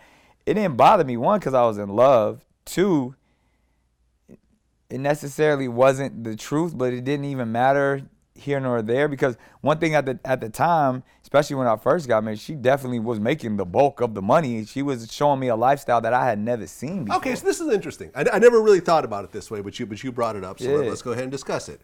So when you and Mariah got together, you were making way less money, Way less. and she was still riding high. Right. So didn't she have like a $100 million house like in LA at the time? Yeah. That or it looks huge, like that big, huge. A lot of, she got property, houses, like all of that. All that shit. That didn't bother you at all? I embraced it. I enjoyed it. It made me want to work harder. If anything, I would say the one thing it did is say, like, in order for me to be the man in the house and to be respected, I got to hold my own. And it made me work harder. It was an inspiration, one, because I saw her work ethic and see how hard she worked. And I was like, I can't just be sitting around while she going super hard. I need to go just as hard, if not 10 times harder. So, and that's why I said she allowed me to grow in so many ways, because I was able to witness greatness up close and personal, and that it just wasn't a fluke. And that's what I would imagine that, Nicki's dude is seeing too, because Nicki is a beast. She works hard at her craft. She takes everything she does seriously. So if that doesn't, that's true growth right there. That's truly being equally yoked, where you both rise and it's iron sharpens iron, and you're becoming a better union. And then if that doesn't occur, whoever falls by the wayside is not going to work. Yeah, I remember I dated a girl who had way more money than me. She was part of a rich family. Right. It felt kind of weird after a while. As a man, this is probably me being sexist and so forth. It felt weird having a woman pay for me and me feeling like I'm not the one that's really driving the financial part of this relationship. Yeah, it felt weird. Felt weird. I could definitely see that. I have that even within the marriage early on and stuff. I never I would always pay for dinner. I would always all of the things that I could control directly. I would make sure that I took care of them because it would just to get rid of that weird feeling. But again, a lot of that is just society. I mean, was there a bit of tension over her making more money than you? Because remember, after you guys broke up, she dated that billionaire. Yeah. I know it didn't work out, but she moved from you to a billionaire. Right. Not to say you're not getting it too, but I don't think you were billionaire status at that point. She went to get the bag. Because I feel that there's dynamics in a male-female relationship. And a lot of times a man, you could say, gets away with certain things or is able to do certain things because he is the breadwinner. When the woman becomes the breadwinner, does that shift things? Is there a respect level that starts to teeter a little bit? I believe so. I don't, again, it goes back to the golden rule. He who has the gold makes the rules. So I think people use I never heard that before. The golden rule: he who has the gold makes the rules. I mean that's I feel you. So when you look at someone like Oprah, I'm pretty sure she controls her relationship. Yeah, Stedman and she's can't been say rocking shit. with Stedman for a long time. We don't hear Stedman talk. We ain't seen Nair Stedman interview. Yeah, there's no VladTV interviews with Stedman. Right. Or he lets it all loose. Yeah. So I feel like there's certain, it's however you design it and how you operate. But I feel like it's to each his own. Like in my situation, I got to a place where I started getting to it. You know what I mean, and making a substantial amount of money, and again, I would attribute that to being in the presence of Mariah and understanding this is how I got to do it, and there was a different type of drive in me to say I'm gonna be the man in my household, therefore I got to make a certain amount of money, I got to cover a certain amount of bills. I remember first time having a $50,000 a month mortgage and having to go half. Wait, what? We gotta pay this every month? I gotta go get another job. But me, her never saying you have to. It's me wanting to do that. And that being one of our properties, you know what I mean? Those type of concepts, you if we really gonna be about this life, we really gotta get to it. Gotta hustle. That was motivation. Yeah. I had Godfrey on my show recently. Yeah. And we talked about sort of the backlash of that one white female comedian making the XXXTentacion jokes. Oh. You saw that? Yeah. He actually didn't have a problem with that. It's a dark, fucked up joke, and that's the chances you take. And I listened to the joke and I said, okay, I got what she was trying to do, a Venmo joke. Yeah. That's what she was trying to do. But the fact that XXTentacion, what he means to millennials, see, the thing about sometimes people are going to take one word and go, yo, man, you can't be saying that shit about him. That's not funny. I understand she was trying to do a Venmo joke. But the disrespect was bringing him up, and he just got killed for no fucking reason. I understand the offense, but I understand what she was trying to do. Okay. You know what I mean? She's trying to do a Venmo joke. Because he is such, a super fan of comedy. Likewise. And you're a comedian as well. Yeah. But he's a that's all he does. Yeah. You wear multiple hats. Yeah. He does shows 100 times a month. Right. All he does, there's nothing else that he does. He's devoted his entire life to just that. Right. And we talked about sort of the limits of comedy and so forth. He feels that there are no limits to comedy. You should be able to talk about whatever you want. He actually agree. He likes when white comedians do black jokes. I love it. Same thing? Bill Burr, Honest John, like Carlin. You know what I mean? You go back and listen. George Carlin does a lot of black jokes. Yeah. He was saying nigger and all type of shit, like, and you be like, you had to respect his fearlessness, and when you look at his entire body of work, it's very simple, Vlad. It's the rules are super easy. As long as there's no hate involved in your rhetoric, you can joke about whatever you want to joke about. As soon as it gets to a place of malice, hate, darkness, then that's when you've crossed the line. And you gotta be able to govern yourself in that form. But it's like, when you're writing a joke, like, push the line as far as you fucking can. But if it's like, ooh, that sounds hateful, that sounds like I'm putting myself above this group of people and there's hate involved, then you're no longer doing comedy, you hating. Well, you actually lost your biggest gig at the time. Right. America's Got Talent over doing a joke. Yeah. About, was it NBC? NBC, I said, stood for niggas be careful. And clearly I was right. Yeah. Over one joke, you lost millions of dollars. Millions of dollars. Not to say you didn't make it all up afterwards, which you did. Yeah, But at that time, Yeah. it was a very And everybody pivotal. who worked with me was scared because they thought it was over. Like, oh, he went into the world of race and he tried to fight the system and he quit. And he's probably gonna go to Africa next. And like Dave Chappelle. He's lost it. He's crazy. Like all of it. And I played into it. I was like, yeah, damn right, I'm crazy. I'm crazy as a fox. I'm crazy enough to go to Fox.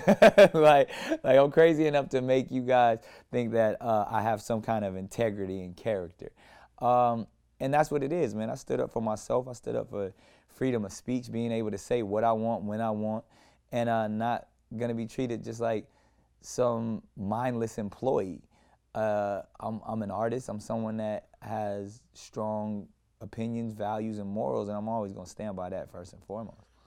Yeah, and like being in a position like you and I that have their own businesses. Right.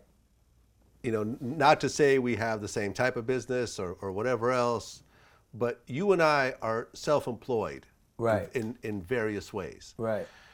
We're not chasing after Hollywood in order to make sure we pay our rent. So I just interviewed Paula J. Parker, and I didn't realize it until we started researching her before the interview. She didn't work for like 5 years.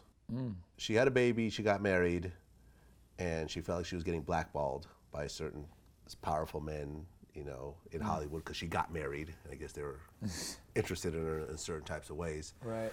That she ended up losing her home, becoming homeless, and going to the food stamp office. Wow. Getting food stamps. People recognize her. I mean, I'm not familiar with the food stamp process, but it's very humbling. Did you actually have to go down to Yeah, people were like, hey, ain't you the girl from Friday? Oh, all right, who boo-boo? Look, stay away from the chicken or window 5. That bitch ain't shit. She gonna try to give you the lowest amount. Go. So here you are at the food stamp Humble office, as a motherfucker, yes. and people are recognizing you. Yes. And I mean, if I needed the food stamps, I'd go, unemployment is an actor's best friend. In the office, like, aren't you the girl for Friday? Like, yeah, I get my food stamps. And it was such an interesting interview because, I live in LA, but I'm not really part of Hollywood. Right. I don't work with any studios. I don't go to casting calls. I don't, I do my own shit. And Hollywood people come and interview with me. Right. But feeling like, I have my source of income comes from me having to audition for people and them liking me. Yeah. And this is the only way that I can make my money and feed my family. I have no other way. I can't make my own movies. I can't get my own business. I have to rely on this because I've been doing this for 20-something years. This is all I know about. And here's the downside of that. Like, damn, I'm 40-something years old with a baby and a husband, and I'm at the food stamp office. Yeah. And I got movies that all y'all have seen. Yeah. and I can't really get a regular job because it'll be that much worse. If you see me at Walmart, it's going to be like, oh, okay. It's like my man who was he's working at Whole Foods from the Cosby Show? Trader Joe's. Or Trader Joe's, yeah. Like, yeah, and I salute that. Yeah, I wasn't a big fan of that. I mean, what else is he supposed to do? First of all, there's this concept that just because you make a movie or a TV show, or that Hollywood is this glamorous end-all Scrooge McDuck bank of money. It's not. Like, the majority of the people in Hollywood aren't rich. In my pocket right now is a residual check that I got from my appearance on the Boondocks. It is $3.57. That is how much my residual is. Fact. That's fact. So it's like you get your few cases here and there, but just like any business, like you got your people who are on top, and then you got your people who just are, living check to check. Yeah. And because we see the glitz and the glamour and all the stuff on television and the red carpets and stuff, we think everybody who's ever done a movie or starred in a television show is rich, and that's not the case. And then we trying to keep up with the Joneses because we want to make sure we glorify and feel like we actually truly live that lifestyle when it's not the case. Yeah. And the whole thing with Jeffrey Owens, I just felt like I'm a hustler. You're a hustler. I feel like if you have a family, a job at Trader Joe's is a good ass job. Cut it out. They got benefits and shit. Now I'm pretty sure that's not his only hustle. And I thought it was dope at the SAG Awards where they highlighted him. He was like, I'm Jeffrey Owens and I'm an actor. What are you gonna do in between those auditions? Maybe it's time for you to get another job except for acting. Maybe at some point, as someone who has a family, you realize that maybe this thing is not for me. But that's easy for you to say from your house on the hills, Vlad. Man, I didn't start out with the house on the hills. I was homeless in 2002, chasing my dreams. Like I get it. I get it. I'm a first generation immigrant that came over with zero. Right. So at the end of the day, no one could tell me shit. No, my family did not help me. Trump can.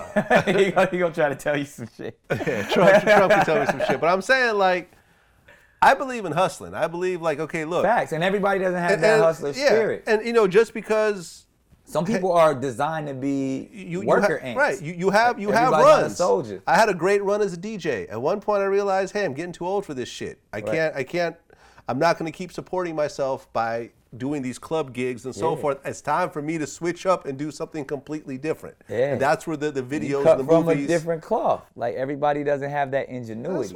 I respect hustlers. I don't respect people the who sit down majority of the world, that middle class that we were talking about, they're employees. I feel you. We gotta have, because you know what? If we don't have any employees, we don't have any hustlers. Right, but I try to push people to aspire for more. But everybody don't have that in them. Like, some people just want to be the best employee they can possibly be. Some people just want good jobs with good benefits. Yeah. Some people want to, pay bills and die. It sounds horrible. Listen, I have some excellent employees, and I'm very grateful for them. Yeah. Having a great employee in 2019 is very difficult because, at any point you could just quit and go do Postmates and scrape by. Yeah, I had a conversation with some people who work with me, and it was about people were frustrated because they see me pull up in a different car every day. Yeah. And see, I got buildings. And they came to me and was like, yo, you know how hard it is to see that and knowing what we get paid? And I was like, but you get paid what you're supposed to get paid. If the janitor at my building, I pay him what janitors are supposed to get paid, I'm not gonna pay him more because I got a new movie out. Right. That's the janitor, he gets paid. I want to pay my janitor well to make sure he's happy with what he get paid, but I would encourage that janitor to go start your own janitorial company. And so then therefore you can have as many cars as you want to, because there's some rich ass janitors out there. Right. But if you can't get mad at me because I created something from nothing. You should do the same. That's why I encourage people once you get to that place where you feel that frustration, you should step out on faith and quit your job and go become a boss. Yeah. Just like you and I did at some point. You and I both had jobs at some point. At some point, absolutely. Right. I worked at fucking Wiener Schnitzel. I made pizzas. I worked at Big Five Sporting Goods. I worked at movie theaters. I worked at car stereo shops. I had tables, a bunch of paper routes, all that shit. I made sandwiches, all that shit. Reality is, and this is what people don't want to accept. Your salary is directly tied to the uniqueness of your skill set. You believe that? 100%. 100%. There is a reason why Jay-Z gets paid to just rap a certain type of way, because nobody could rap like Jay-Z. Okay, so what about the people who can rap just as well but don't have $1 billion? They will eventually start to rise based on the uniqueness of their Well, ability. there's dudes, as we know, that came up with Jay that don't have the bag that Jay got. Who are also not as good as Jay. You There's some know, people who like thought- I interviewed Sauce Money, and Sauce Money was dope, but he's not Jay-Z dope. Yeah, but okay, Busta Rhymes, Okay. in my opinion, just as dope. If As not Jay-Z? an area, and been around longer, yes. Verse for verse, ability, lyrical, like Busta Rhymes is one of the dopest to ever do it. Okay. He don't got $1 billion. He good. He rich. Like, He's rich. yeah. But that's and you know we're counting pockets right now. But I'm just saying only reason why I say that too, because even in athletics is a prime example to where we know there are people that are far superior athletes that'll never even make it to the league, that just didn't get, like, is Jordan the greatest to ever touch a basketball? He's the only one with $1 billion. like there's some other But it's variables that played into There's that. lots of variables. This is what I'm saying. It's the uniqueness of your skill set. Nick Cannon's skill set isn't just making people laugh, Right. or, you know, entertaining people. There is the fact that he could actually run a company. Right. The fact that he could multitask. Right. The fact that he can So you're not saying they're the manage greatest. people. You're just saying their skill set is unique. Unique. Their uniqueness. The uniqueness of their ability. Most managers, when you look at the CEOs, their skill set is usually not directly tied to that business. It is based on They're their good at ability managing people. to manage people and get a bunch of people to move in one single direction. This is not a skill set that you just are born with one day. It Right. takes decades to develop that. I agree. You see what I'm saying? Yeah. Whereas a janitor, if that janitor dies, you can replace him with another janitor the next janitor. day. Yeah. And they will do the same more or less janitor job that That's guy wisdom did. right there, man. No, for real. So, Yeah. you know, when people say, oh, these Amazon workers aren't getting paid enough. They work in warehouses. You can only pay them so much because they're relatively easy to replace. The Now, the uniqueness managers in your are harder skill to set. the managers are hard to replace. Yeah. And you think you could just replace Jeff Bezos? Think you Yeah. could just take him out and put another CEO in his place? You Right. saw what happened when Steve Jobs left Apple. When they Right. replaced him with the dude from Pepsi. Yeah. Didn't work out so well. Right. You see what I'm saying? Certain people, you know, I feel like you can't just take Vlad out of VladTV and throw another guy in there, Indeed. you know, and think that it's going to run the same way. We've had 11 years of growth because I'm neurotic about what I do. How you move. You see what I'm saying? And the same thing with you. Like, Yeah. the fact that you're taking on a full-time job after having 10 other jobs. Right. Most people who are already rich are not going to do that. Right. You are pushing yourself beyond the limits of most human beings, and therefore you're compensated for that, both now and in the future. Right. You I can have see a that. unique ability that people around you just don't have, which is why you're compensated the way you are. I say I rock with that. Long as we're not saying the greatest, just a unique skill set. I like that. I'm actually. You don't have to be the greatest. You could just be great. Yeah, your unique skill set determines your salary. Yes. And If the you're same the thing. only one that can do this, you're gonna get paid top dollar. Same thing with the athletes. Yes, certain athletes don't make it for various other reasons, but once you look in the league, Because part of being an athlete is also being able to carry yourself and have the determination Right. and be able to play not only the game on the court of the field, but being able to play the Right. game outside of it. yeah, like you look at Iverson, like he was great, but he had so many other issues on the side that stopped him from achieving his complete greatness. greatness. Whereas you look at LeBron and he's like tunnel vision. Locked in. Jordan, tunnel vision. Yeah. You know, a lot of other guys just don't have that. Right. To control your desires, to Right. control your bad habits, to be focused on various things. Like, that's all of a unique skill set, because that's most even- people will fuck it off. And then it's growth too to get to that point. Like even that's the definition of Zen, is like the ultimate focus. You know what I mean? Like to be able to tap in to your greatness by only locking in, by only focusing on what's gonna better yourself and your inner God. So I'm gonna go with that. Like off top, I was like, ooh, I can't rock with that. But now that we unpacked it, I can roll with you. You have to be able to do something that other people won't do or can't do. On a high level, on the highest level. On the highest level. Yeah. Nobody could sing like Chris Brown. Right. So even with all the problems that he had along the way, One of the greatest entertainers. people ever still do it. fuck with him hard body. Yeah. Now, did the problems keep him from reaching a Michael Jackson level? Right. I think so. I think so. I honestly think with Chris, everything that he's gone through is part of his greatness. Is going to be part of his legacy. I feel you. Because think about all of the other guys that came up during his time that didn't have to go through what he went through. This man went through all of that and persevered. And he went through the fire and came out a diamond. You know what I'm saying? Like, and he's on the other side of it now, where I feel like he's aware of it and he's so dialed in to where he knows what his legacy can actually become. And if he didn't go through all that stuff, he might have just been another R&B singer that, we liked him, he's a great dancer. But think about all of the shit that he went through and then made it through. Like that he can now, that's part of his art. He can now recall back to those moments. Like when we sit back and we do the retrospective of Chris Brown, we're gonna be able to tell a dynamic story. When another artist that was out in the early 2000s, they had 2 or 3 albums and we didn't really know that much about them. You know what I mean? Like, yeah. And they just as talented, sing, dance, and the list goes on. I can start naming several of them that were right there on tour with Chris or beforehand, but we're not gonna talk about him like we talk about Chris because he's created such a legacy and overcome so many obstacles. Yep. We just went through a rash of mass shootings. Yeah. 2 of them happened within 24 hours.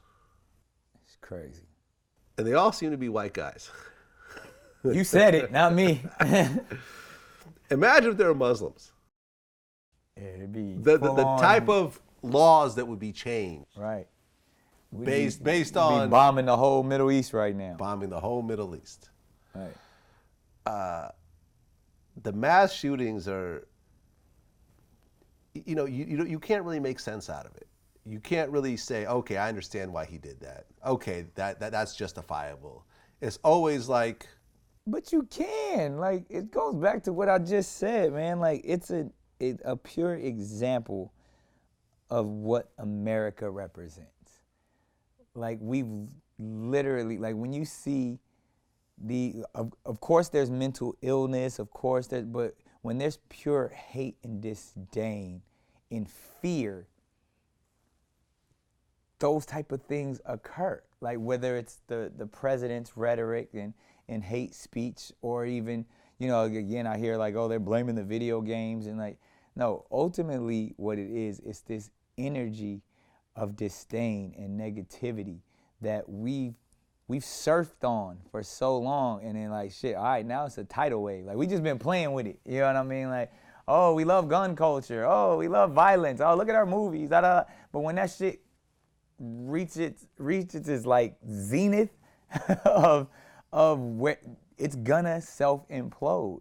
And because young white men are the majority in this country, and they feel like they're the ones that are losing control, they're gonna be the first to act out. YBN Cordae on his new album, there's a song called 1,000 Words. Yeah. And I think he nailed this so well. He said, I think we all want to be a little Instagram famous. Deep down inside, nobody really want to be nameless. Facts. Afraid of being forgotten, so this troll shit we plotting. Yeah. And it's like, for me and you, it's an interesting kind of situation, right? Because for me, I was already like somewhat of a public figure as a DJ. Right. When social media first came around. Right. MySpace came around. I had a ton of followers and whatever else. And I was always a public figure for the last 20 something years. And I try to be less famous. Right. I purposely don't put myself in front of the camera. Right. I like having a private life. Right.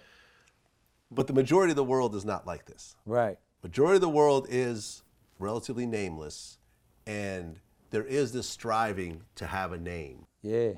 And to be known, even if it's known for a negative thing. Yep. And I wonder how many of these mass shooters go, well, you know something, motherfuckers gonna know who I am afterwards. Yeah, my name is gonna ring. Yeah. Yeah, I'll be in prison. We give them so much attention. It's funny, like Andy Warhol said, in the future, everyone will be famous for 15 minutes. And it's so true.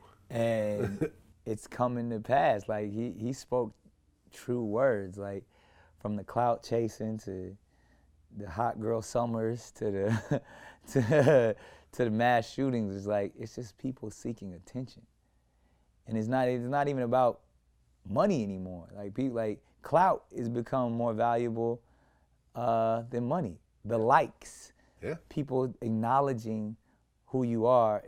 We'll spend our hard-earned money to just get attention. Yeah.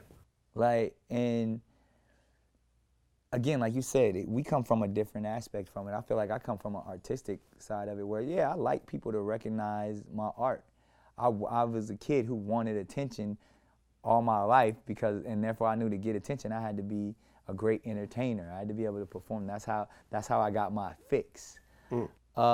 But now you don't need that substance anymore. Now when you take the art out of it, you can get it by speaking your opinion online on Twitter or doing a heinous act.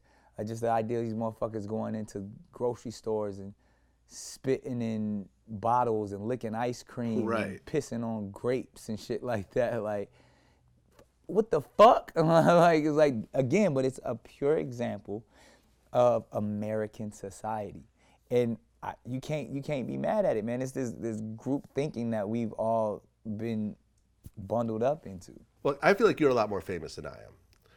So when you go out in public, is it annoying or is it you appreciate the people I actually? appreciate the people, especially if it's real love. Like it comes with the territory, you know. Like this is the stuff we asked for. So I've never complained, never turned down an autograph or a picture or none of that stuff because like, yo, this is who I am 100% of the time. I'm not a different dude when the cameras go off.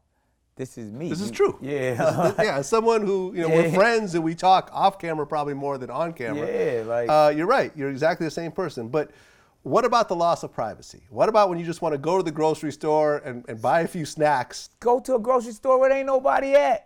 Okay, so there's tricks to it. Yeah, like I do it all. Go at a time where ain't nobody in the grocery store.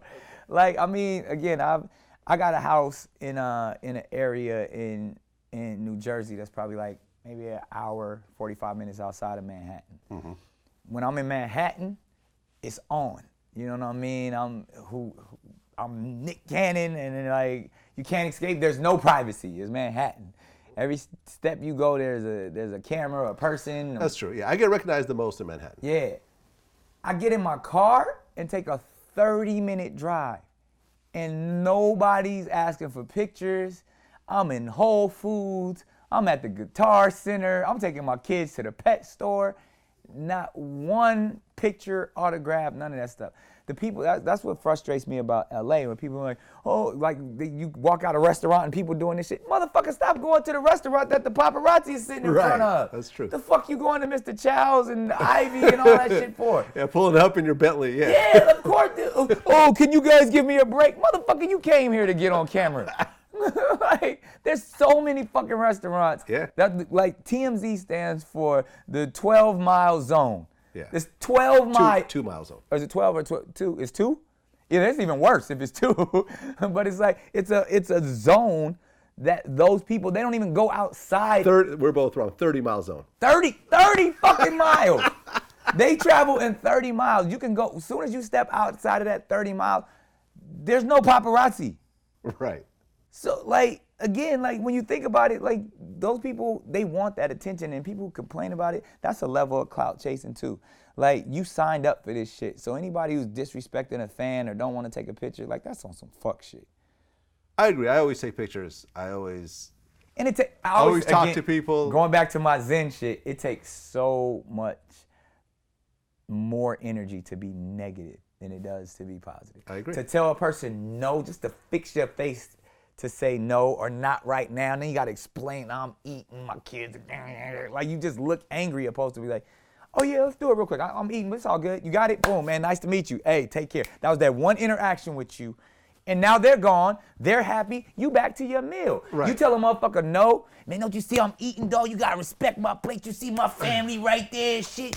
Now, well, fuck you, motherfucker. And it's like, when really that could have all been resolved with just like, sure, boom, let's get it and they moving. Busta Rhymes is like that.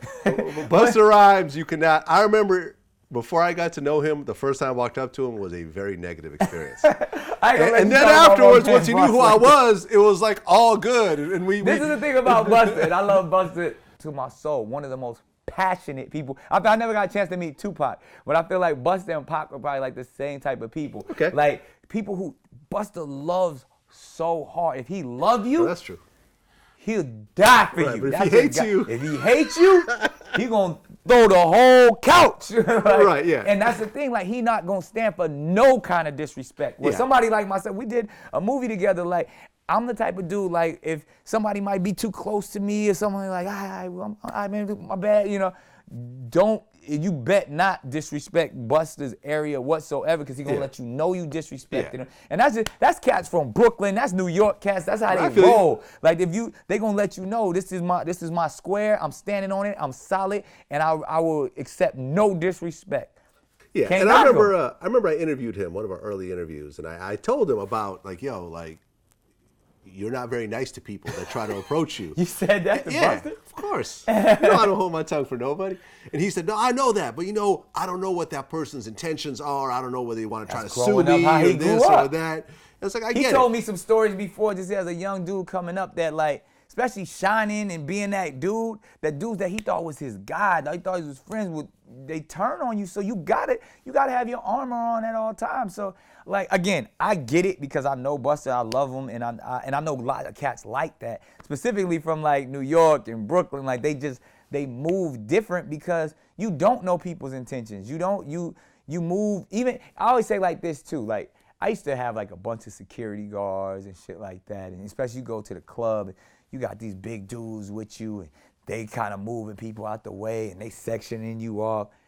You just welcoming and introducing a negative energy. You giving people a reason to hate. You giving people to be like, oh, he thinks he's better than me. He's separating himself. He's creating a wall between me and him, when all I wanted to do was show dude love. Well, all I wanted to do was be in an environment where I felt like I'm his equal. And now he's showing me that I'm not his equal. Therefore, fuck him.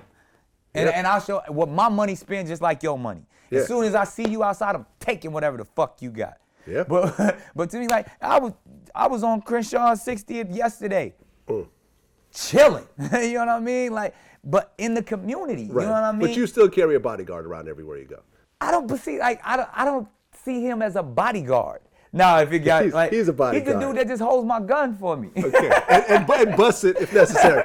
No, but in that sense, be like, even with, you know, the people that I do employ, I let them know, like, yo, we not on that, like it, even the size difference. And if you watch the people who roll with like the Will Smiths or even the Barack Obamas and stuff, they ain't got no big giant bodyguards. Like a little Navy SEAL looking dude. Little cats that sit in the cut that's real quiet, and if it goes down, they're ready. All shit breaks loose. But it's like, but that's because that type of stuff, that energy of people pushing people out the way. Yeah. Yo, this my space, and we're gonna create a barricade between what I possess and what you possess. Yeah.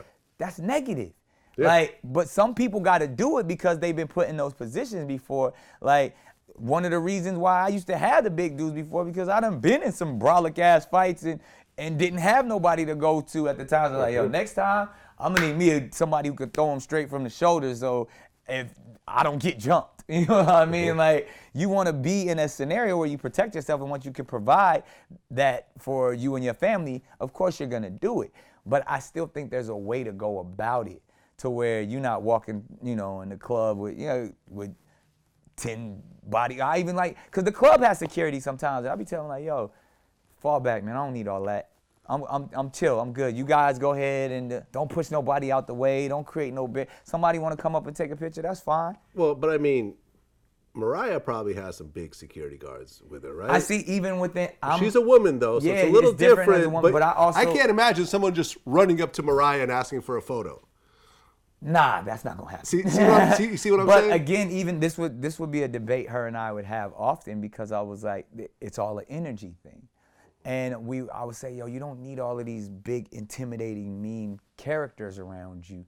But there's also a precedent that what a superstar does. Like, when Mariah steps into any room, it's a movement. It's a center of attention. Yeah, whether it's 10 dudes moving her through the airport, at a pace that everybody takes notice, or even just the glow and the aura that she has, you're going to recognize it, and you're going to have to protect that. Me, I'm completely different. I like to be low-key. I like to just pull up and be like, yo, what's happening? I'm not trying to be, as much as I fought that superstar energy. Like, I don't want to be a superstar on that level. I want to be recognized for my gifts, my talents, and, compensated and treated as such. But I don't want to be, I've arrived. Nick Cannon's here. I don't want to be that dude. But there's certain superstars that move like that you kind of got to have to, you respect when a diva's in the room. You expect when someone has an entourage of 60, 70 people. You got, at the end of the day, you got to salute that, because that's royal.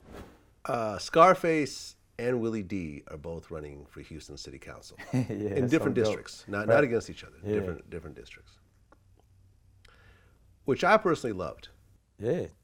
I really, me and I talked to both of them, and I talked about how as hip hop figures, we have such an advantage over the politicians based on our fan bases, our social media reach, our people who's been in love with us for decades because of the work that we put out, that no politician could really compete with. Yeah. That I really feel like if hip hop really sat down and started taking over public office, we could really run this country after a while.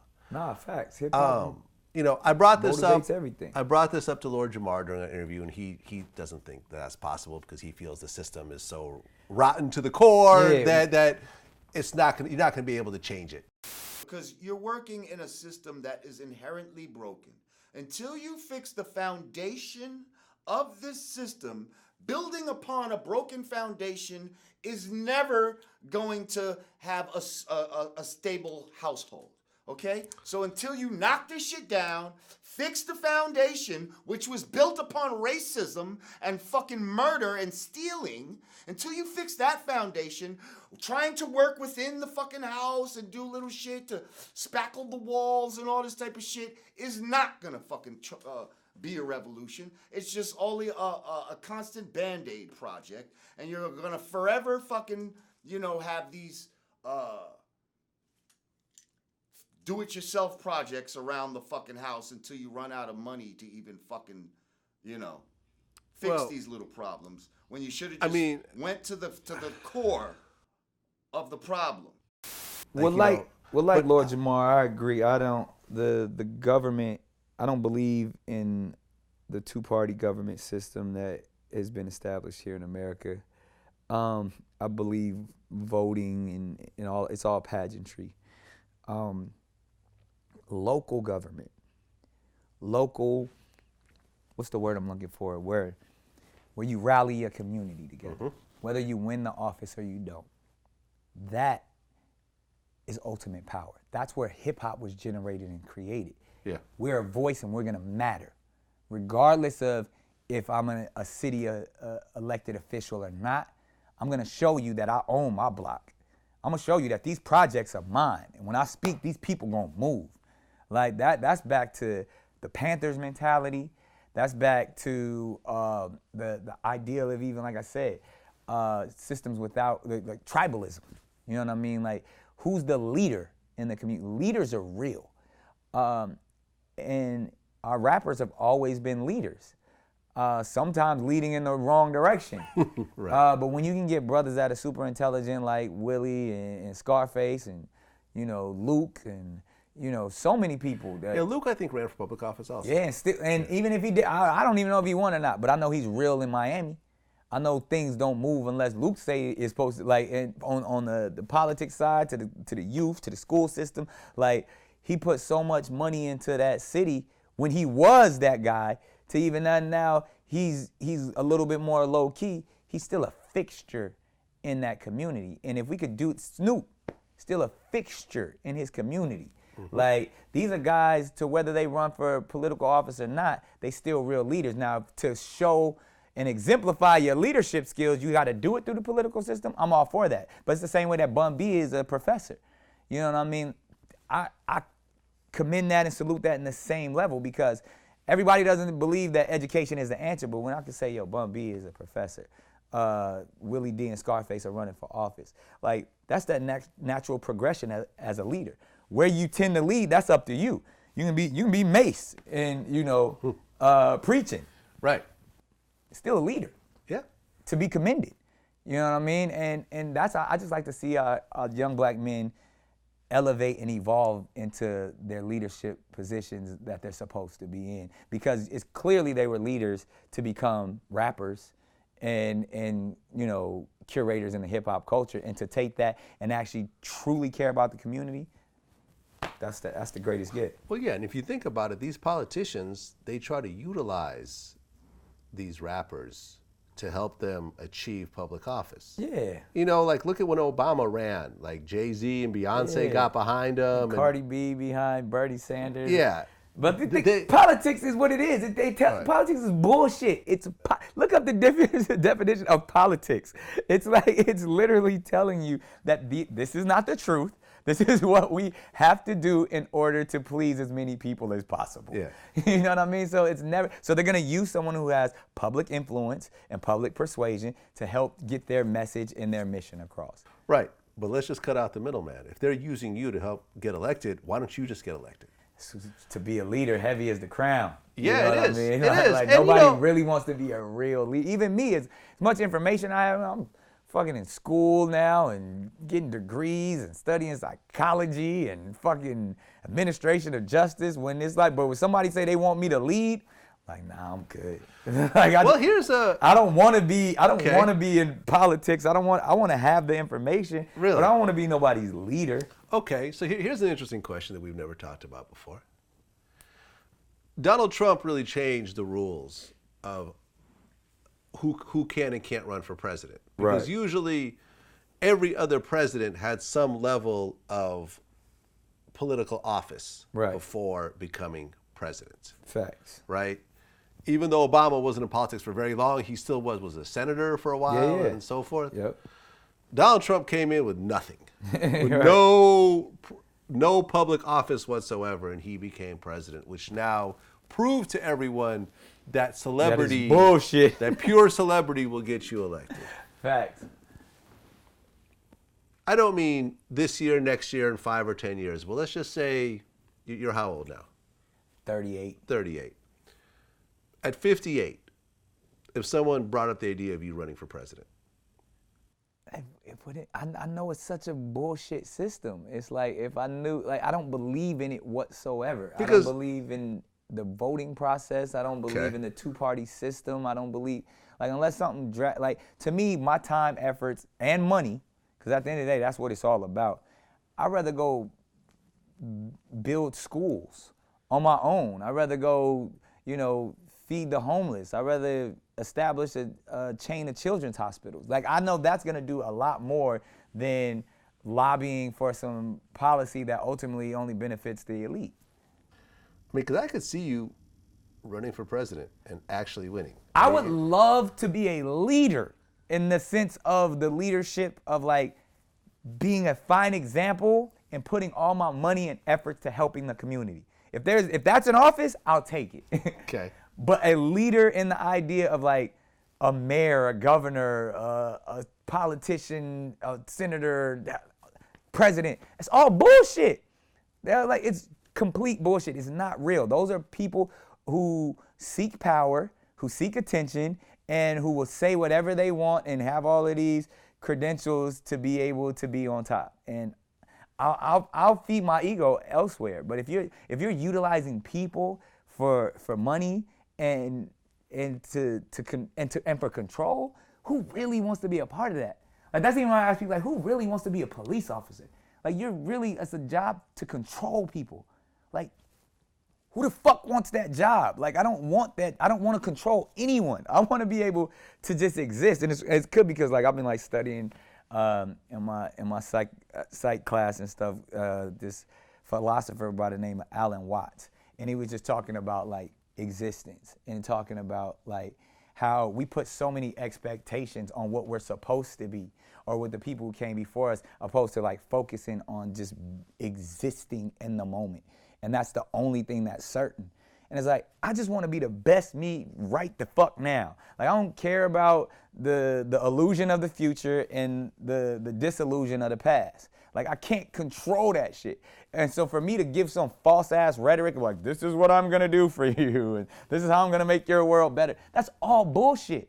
Like, no matter who the president was, from Bush to Obama to Trump, the projects still look the same.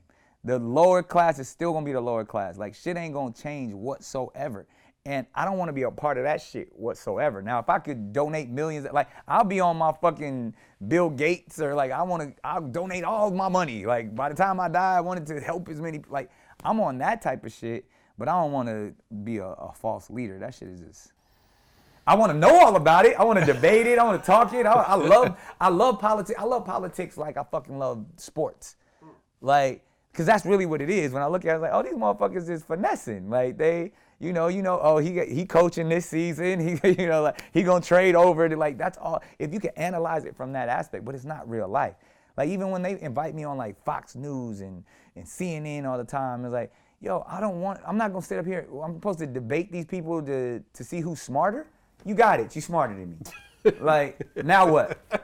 Like, that's stupid. Like, if we're not really, like, I always tell them, you can come interview me when I'm in the field. If I'm protesting or if I'm at an event, I'll talk to you all day long. But I'm not gonna come and put the mic on and sit there and yell at this other person. Like, that's the dumbest shit I've ever seen in my life. Because, like, yo, what are you really proving other than feeding your ego to each other? Like, I could talk louder than you and I know more than you. And then, like, oh no, I know more than you, or you didn't have this fact. And, like, it's dumb shit, because you're really only serving yourself. You're not even serving your party at that sense. Like, so I don't know. I digress. Done pontificating, but I could never be in politics. Man, you never know though. You reach a certain age. Well, you reach a certain age. What would my view change? Like, I know I see the matrix. I know it's the bullshit. If I become a politician, they'd be like, yo, they really got that motherfucker now. Because it's like, and I'm cut from the cloth of, like, the Dick Gregorys and the Harry Belafontes and these dudes who gave me the game of, like, look, don't get caught up. Like, be nice, be likable, be lovable, be a solid dude. At the end of the day, it goes back to what we were saying. We live in an age where you only could be your true self. All of the darkness and the bullshit is going to be revealed to the light. So one of the reasons why people fuck with me is because, like, oh, he is who he is. He ain't never tried to hide shit. He ain't never held his tongue. I may not agree with everything that he says, but he's a good person. And people like good people. And, like, I don't have no malice. I don't have no enemies. Like, there's probably a bunch of motherfuckers who don't like me, but I don't have disdain or hate for any individual. And it's like, when you can possess that type of light, I don't think politics is designed for that shit. Like, because it's built off of hate, negativity, and lies. That's the whole shit.